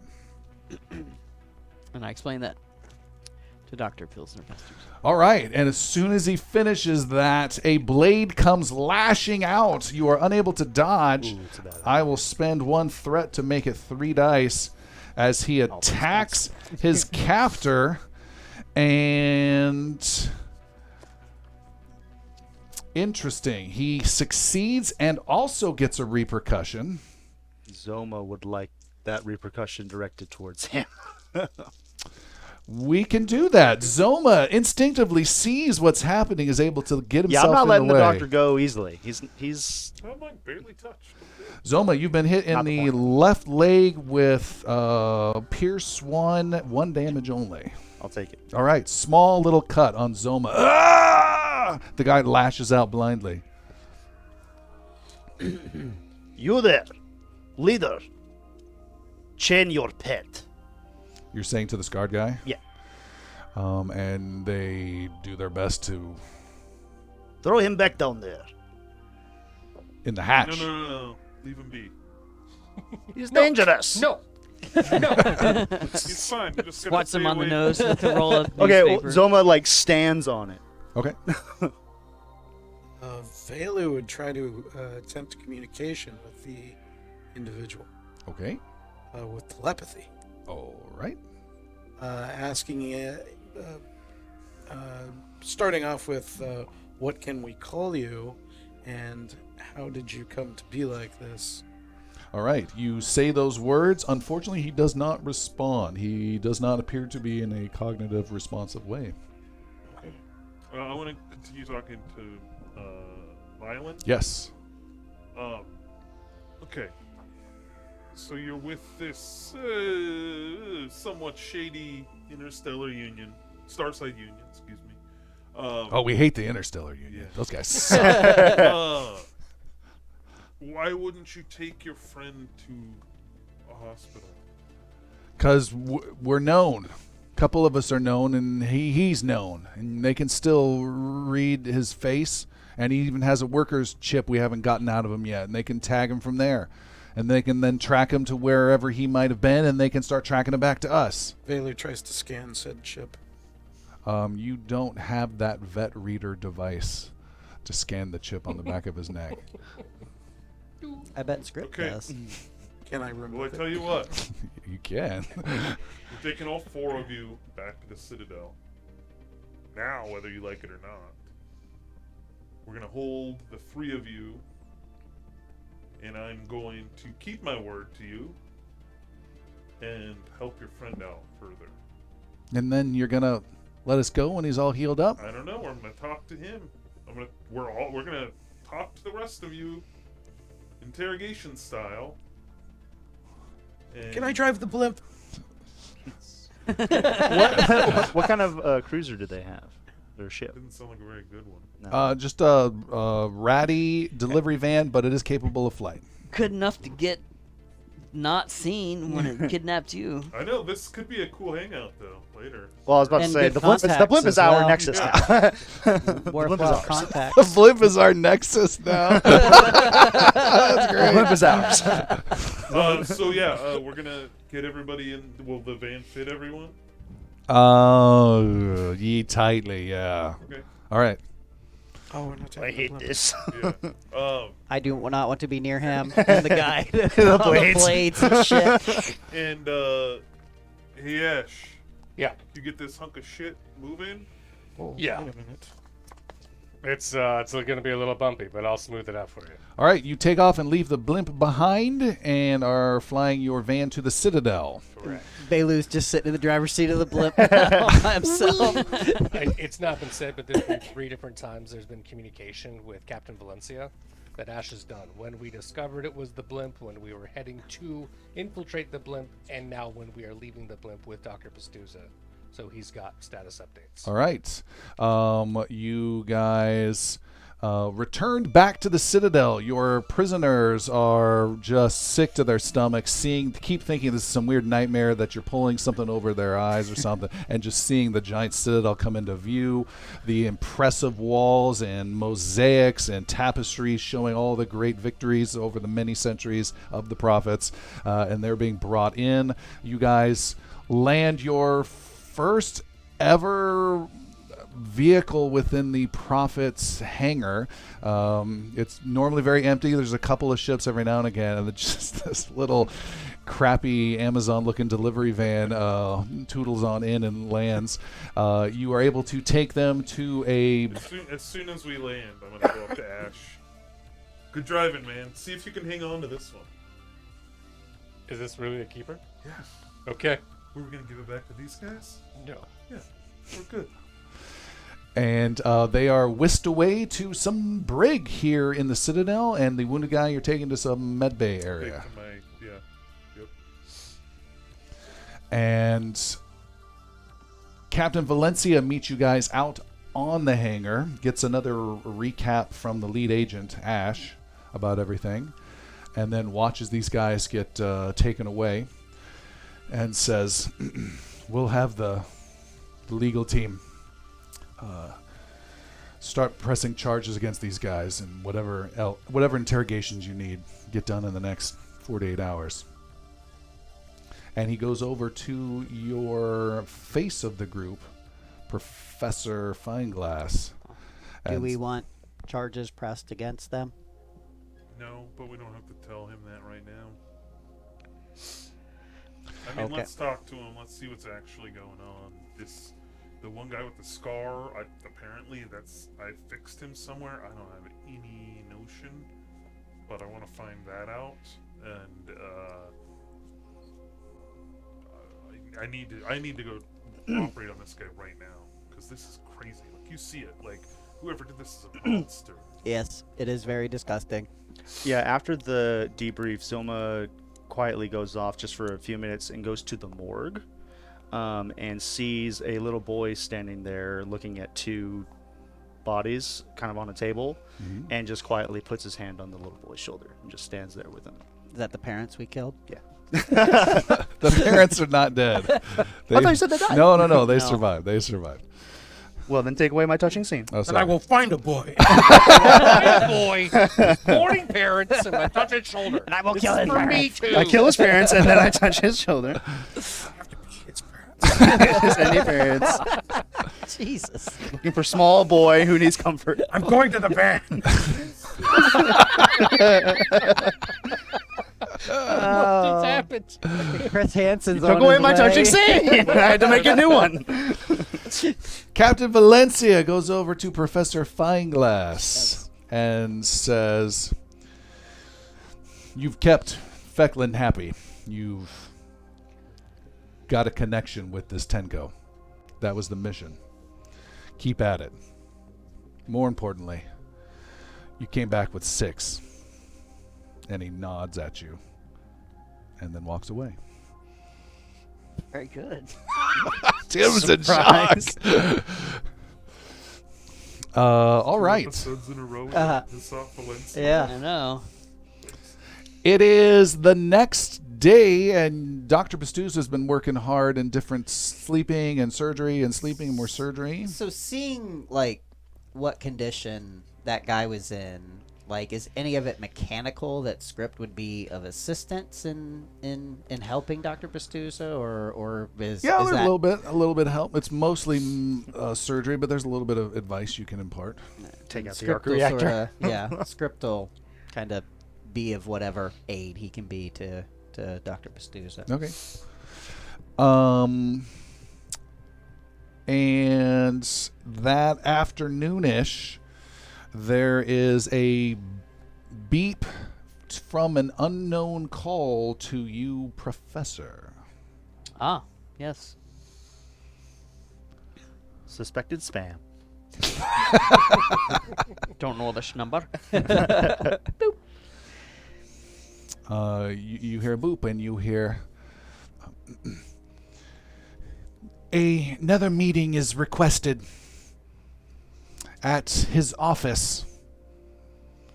Requested this afternoon at 3 o'clock.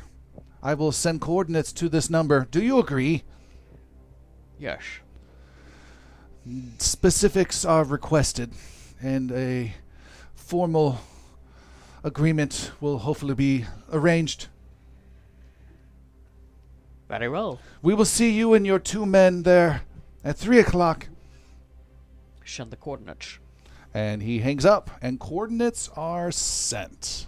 You bring them up in a map and see that they are on the beautiful ocean on a boathouse. Big closed place for boats to be repaired, stored, or worked on. Okay. I let Valencia know, and then I let the rest of the team know. I'm assuming it's just going to be Zoma and Script who come with us. Well, I you're don't know probably where I'm still. at, but the rest of Yeah. the surveillance team should be there too, right? Okay. Probably not in a van, though. Not like the one that we had. like But get a boat, yeah. Yeah. Surveillance boat. fishing boat. Fishing boat. Yeah. No, that sounds. Yeah. Not this one. But we will. We'll work with A flying Captain fishing boat. Valencia and find a appropriate place to continue to stake out and watch. Yeah, it's gonna be a Russian trawler.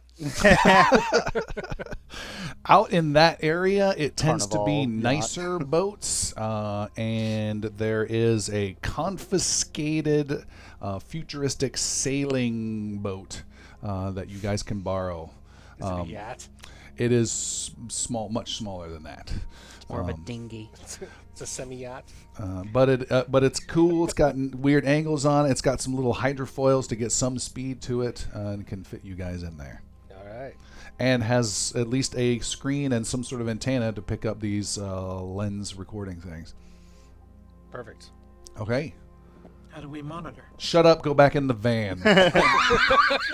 I'm upgrading to a new boat. You're in the van on the boat.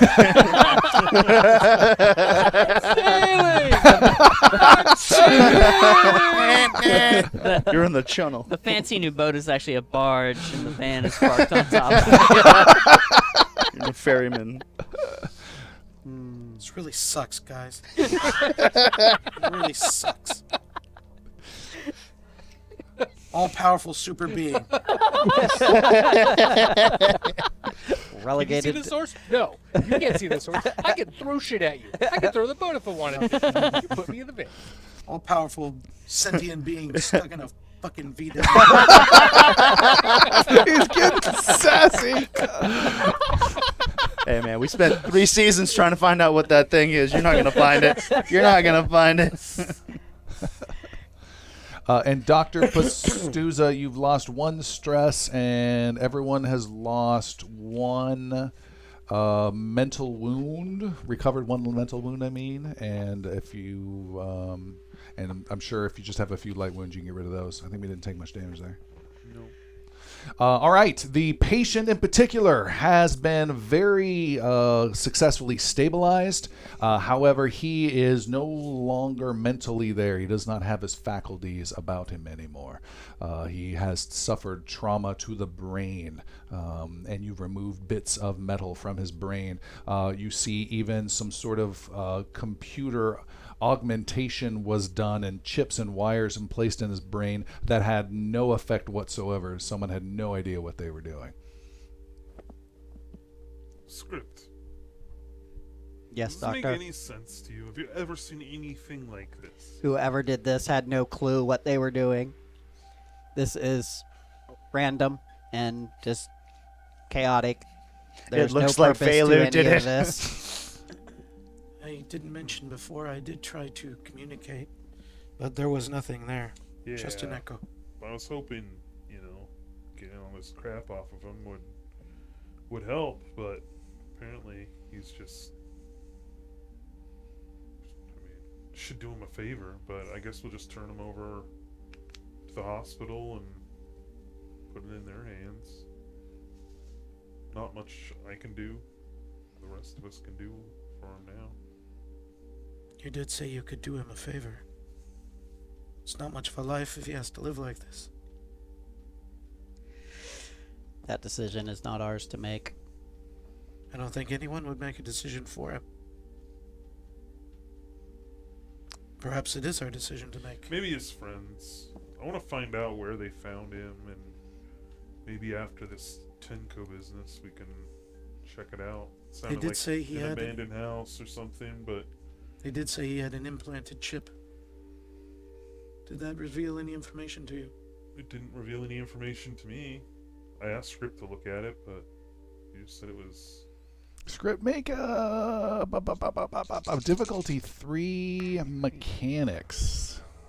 Okay, I'm going to spend a hero point You and could drop if you a have 1.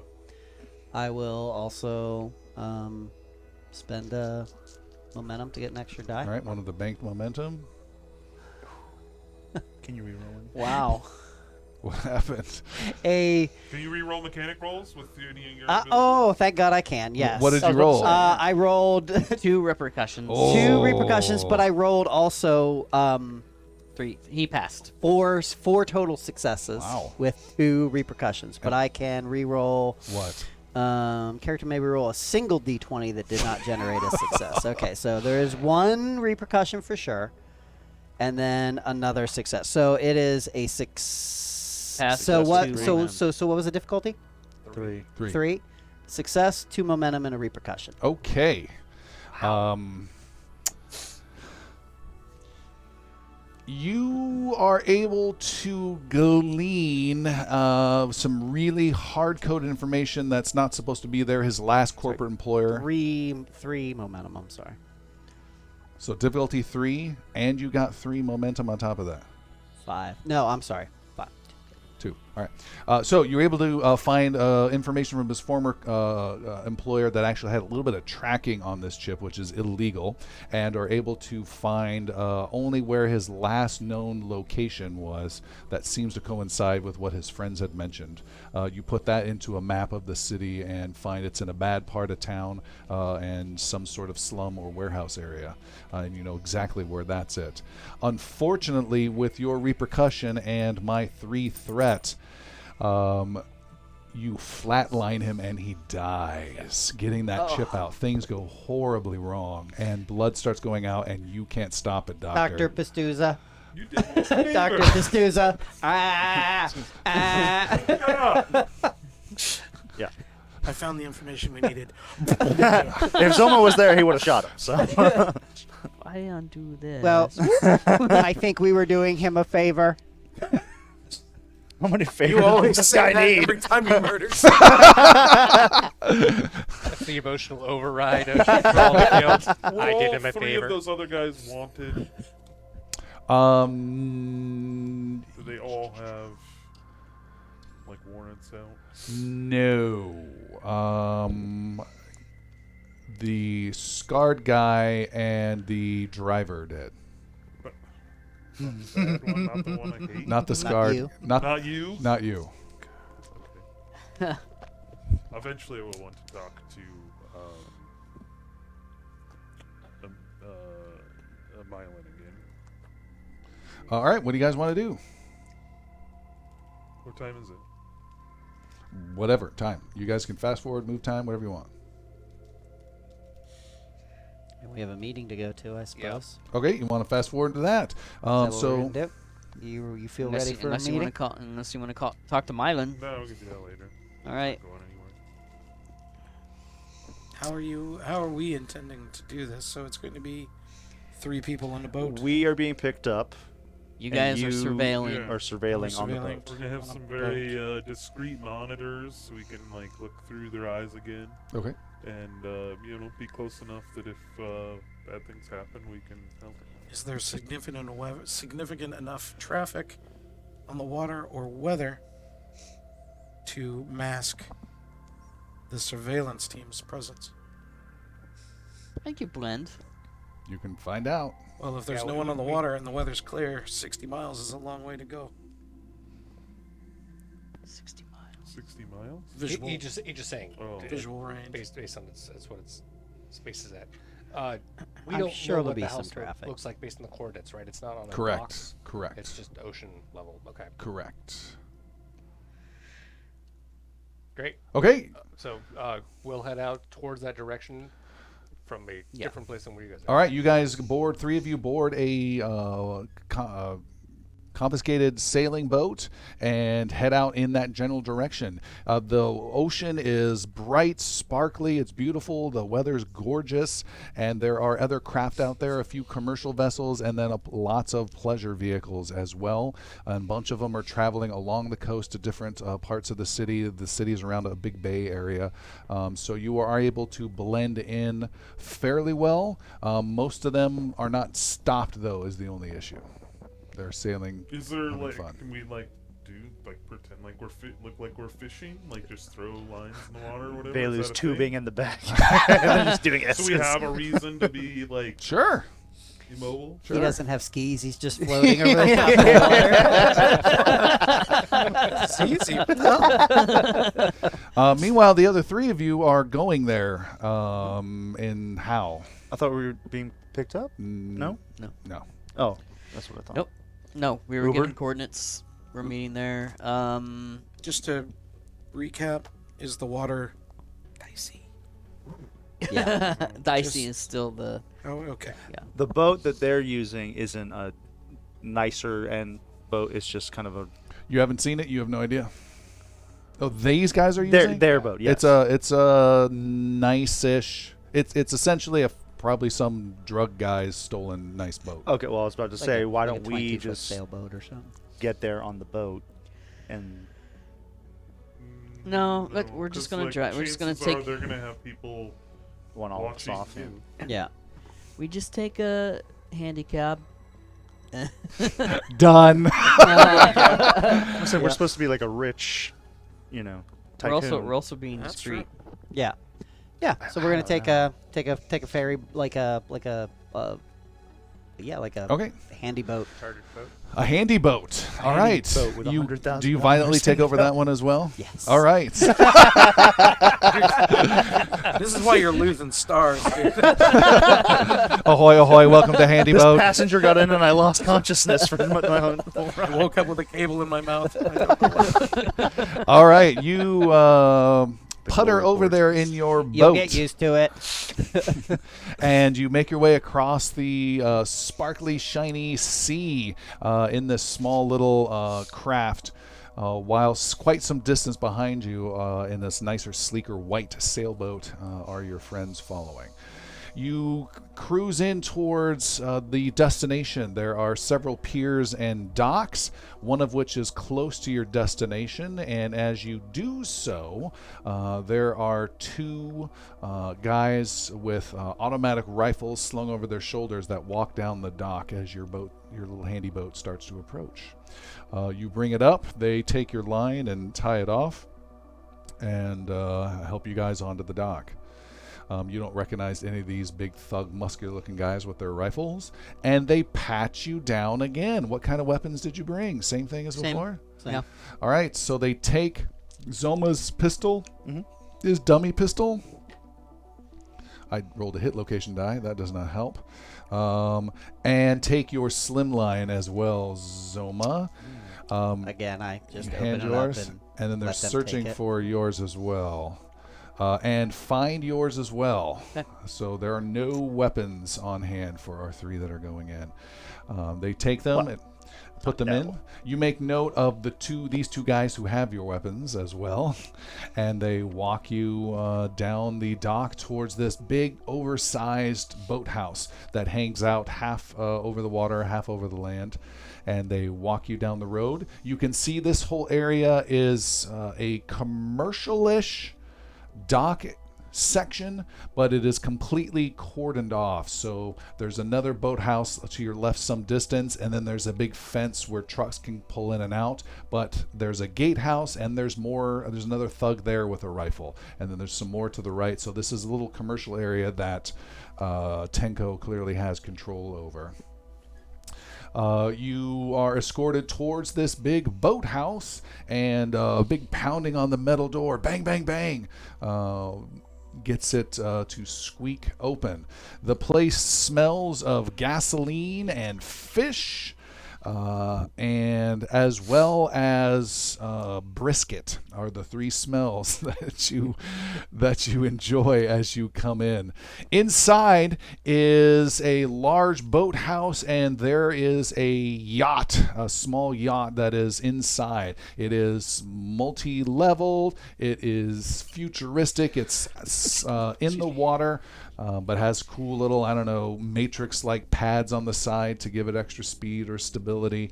And there are a couple thugs milling about in the middle here. The 2 with your weapons stay outside as you guys go in. The door closes and clangs loudly. And you see up on the boat, the bow, and there's a big door behind it to let the boat in and out. Up on the bow is that collared, thin-headed alien guy who looks at you from afar. And there's a big gangway that angles down towards the ground for you to get towards the boat. You also hear a little banging sound. Bang, bang, bang, bang. And can see in the middle of this area is what looks to be some sort of metal, like manhole cover, but maybe 3 times as big. In the middle, and it is being hit by something metallic and moving, and water's coming out of it every now and again. Bang, bang, bang, bang, is what you hear. From the bow of the ship, next to his little thin aide, is Tenco himself. He is there in his big burly form, but more form than you've seen before, as he is shirtless with some drink in his hand. Seth's sighing for some reason.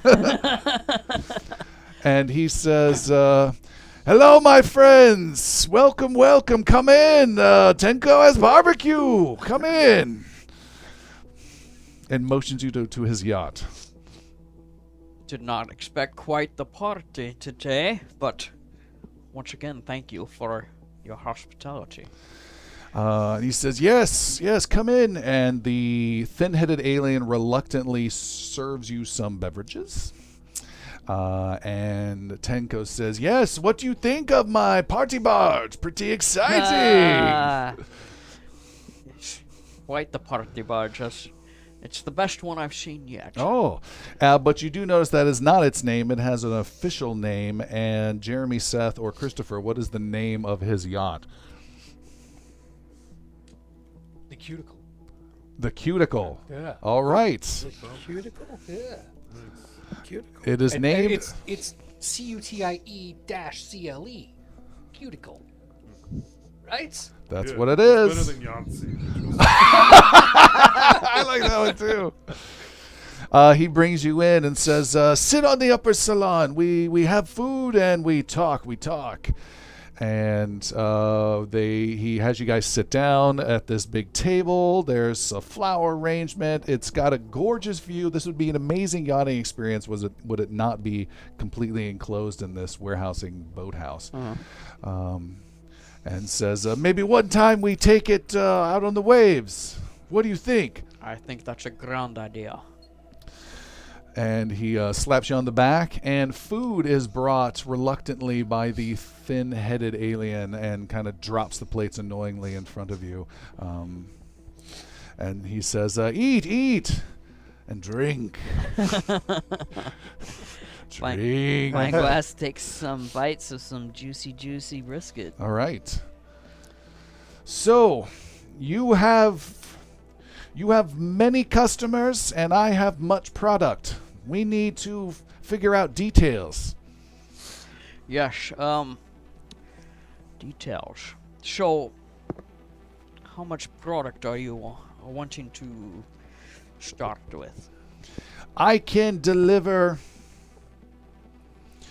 1,500 vials in a month. 1,000 in 2 days, and another 500 a week after. And if this goes well, I can keep that up every few months.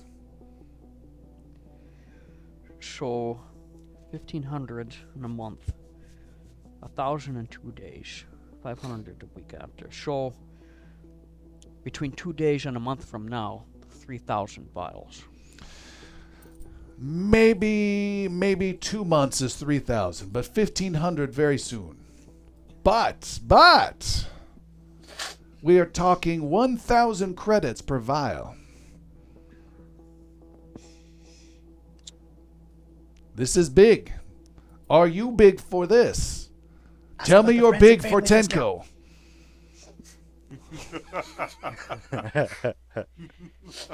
Here's what I propose. Like any good logistics, you have to start to scale. I propose we buy 100,000 credits of vials.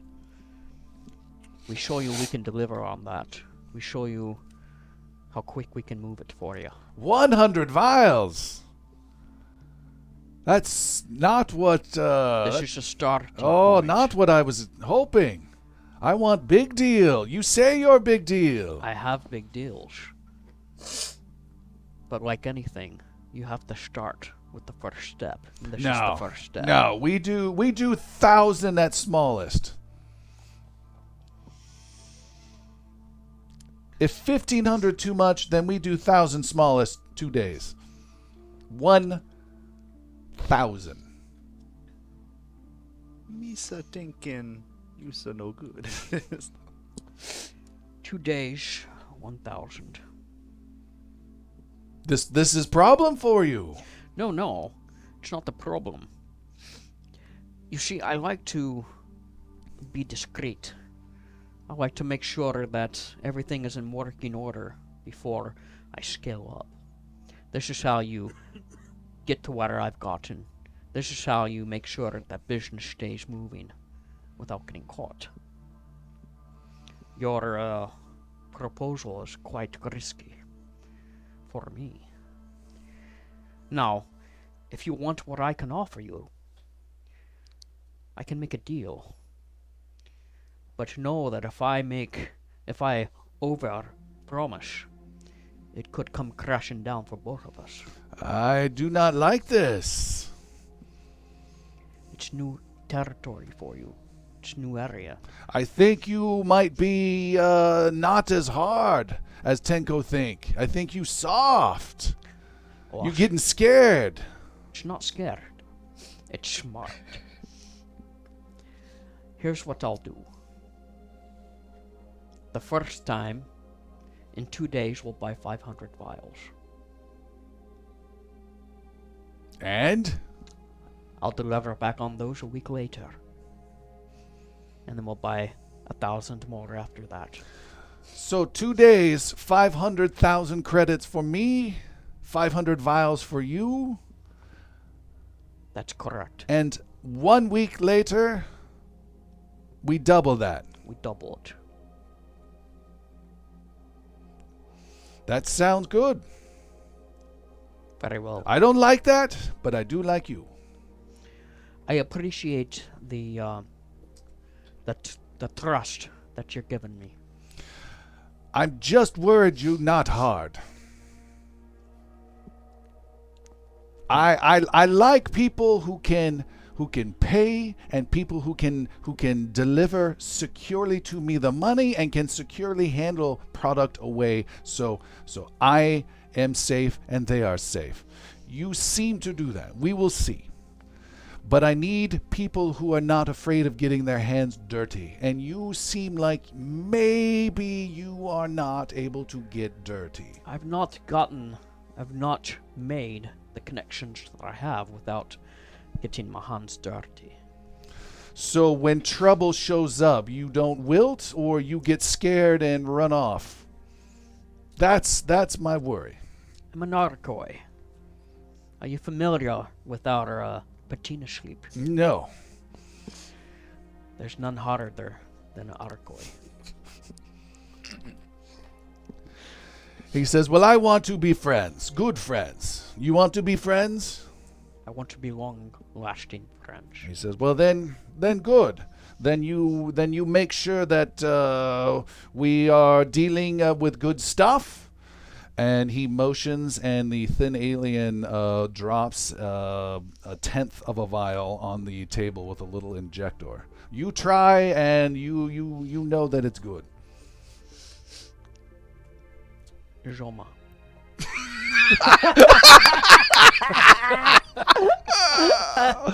You know, Professor, I was going to do it anyway, but sure. Professor Zoma sees Professor clearly reaching for the vial and slaps his hand out of the way. No. Zoma. All right, you inject yourself with Escape, also known as Scape. It is a different sensation than you had before at the club, and you have a definite sense of euphoria coming over you that's quite intense. And you suddenly have a little smile, and you seem much less tense as you've been before. That's an awkward smile. That's gassy smile. Like this jaw is like breaking the smile. Script is like ready to basically like punch Zoma if he gets kind of stupid about anything. All right. He's like kind of getting close enough that he can. He's in case he starts getting a little too chatty or yeah, you know. Gonna give him a good punch in the side if he. This is a strange feeling, Mr. Tenko. He says, yes, but it's good. Yes. And you say to your boss it is good. Oh, very good. Apparently it's a lot of lactose in it. Oh. Zoma approve. We have a deal. He says, we had deal, now we build friendship, and you trust Zoma. No, sorry, you trust Tenko. Yes. You trust Tenko. But Tenko need to trust you, Professor. Zoma kind of leads the thin person away to dance. Okay. Person seems confused, but goes with you. And how shall I show you my judder, my Your loyalty for loyalty? friendship. Yes. Tenko, glad you ask. Come with me. Okay. He leaves the salon and walks down the gangplank. And Script's coming with. All right, Script you're with. There is some ballet going on, or a waltz upstairs. The two of you go downstairs, and you can hear someone unhappy. No, let go! And Tenko says, I find thief who needs to be taught a lesson. Bad thief.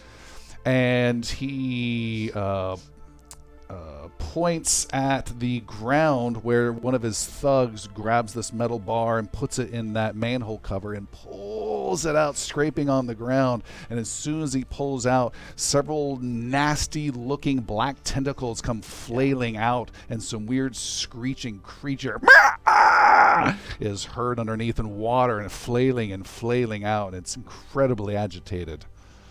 Okay. Little pet of Tenko, what you think? Does she have a name? Yahtzee!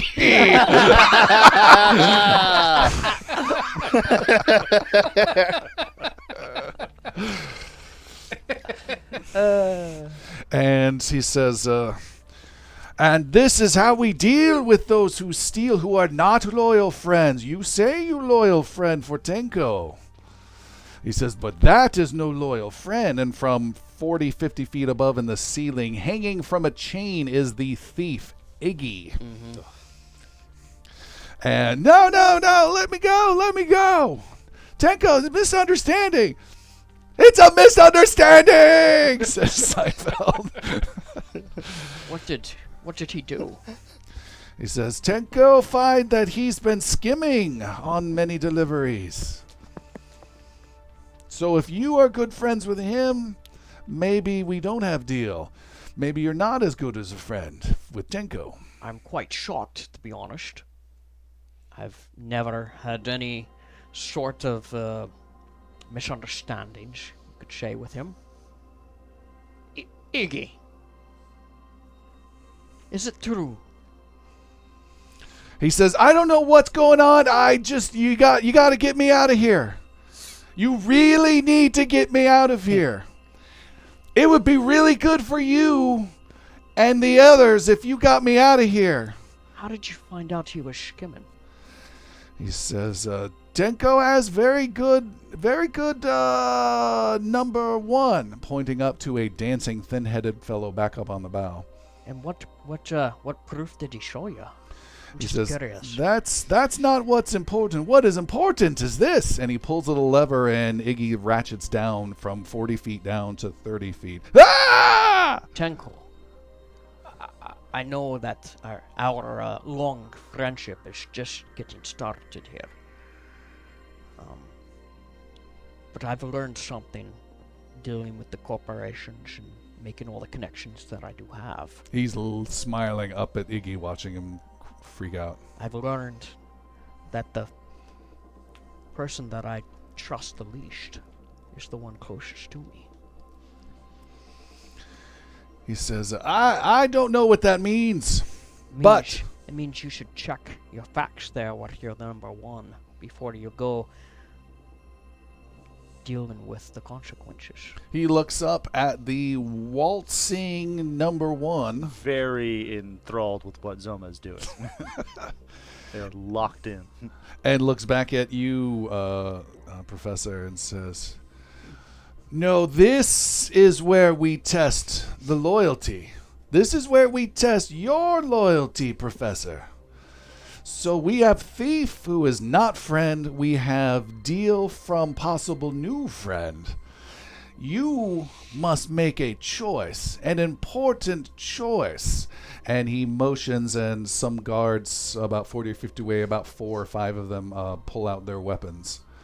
And says, you, over here. And points at the lever. This big lever that has control over the chain. He says, you pull all the way left, and in an instant, Tenko and Professor are best of friends. The guards have their weapons pointed at you. There's dancing above. His eyes are on you, very stern. Iggy is freaking out, hanging there over this crazy squid creature. And we will stop there for tonight. Okay. Thanks so much for coming along here. We'll see what happens next time. And on Adventure 10. See you then. Good night. Bye. Good night.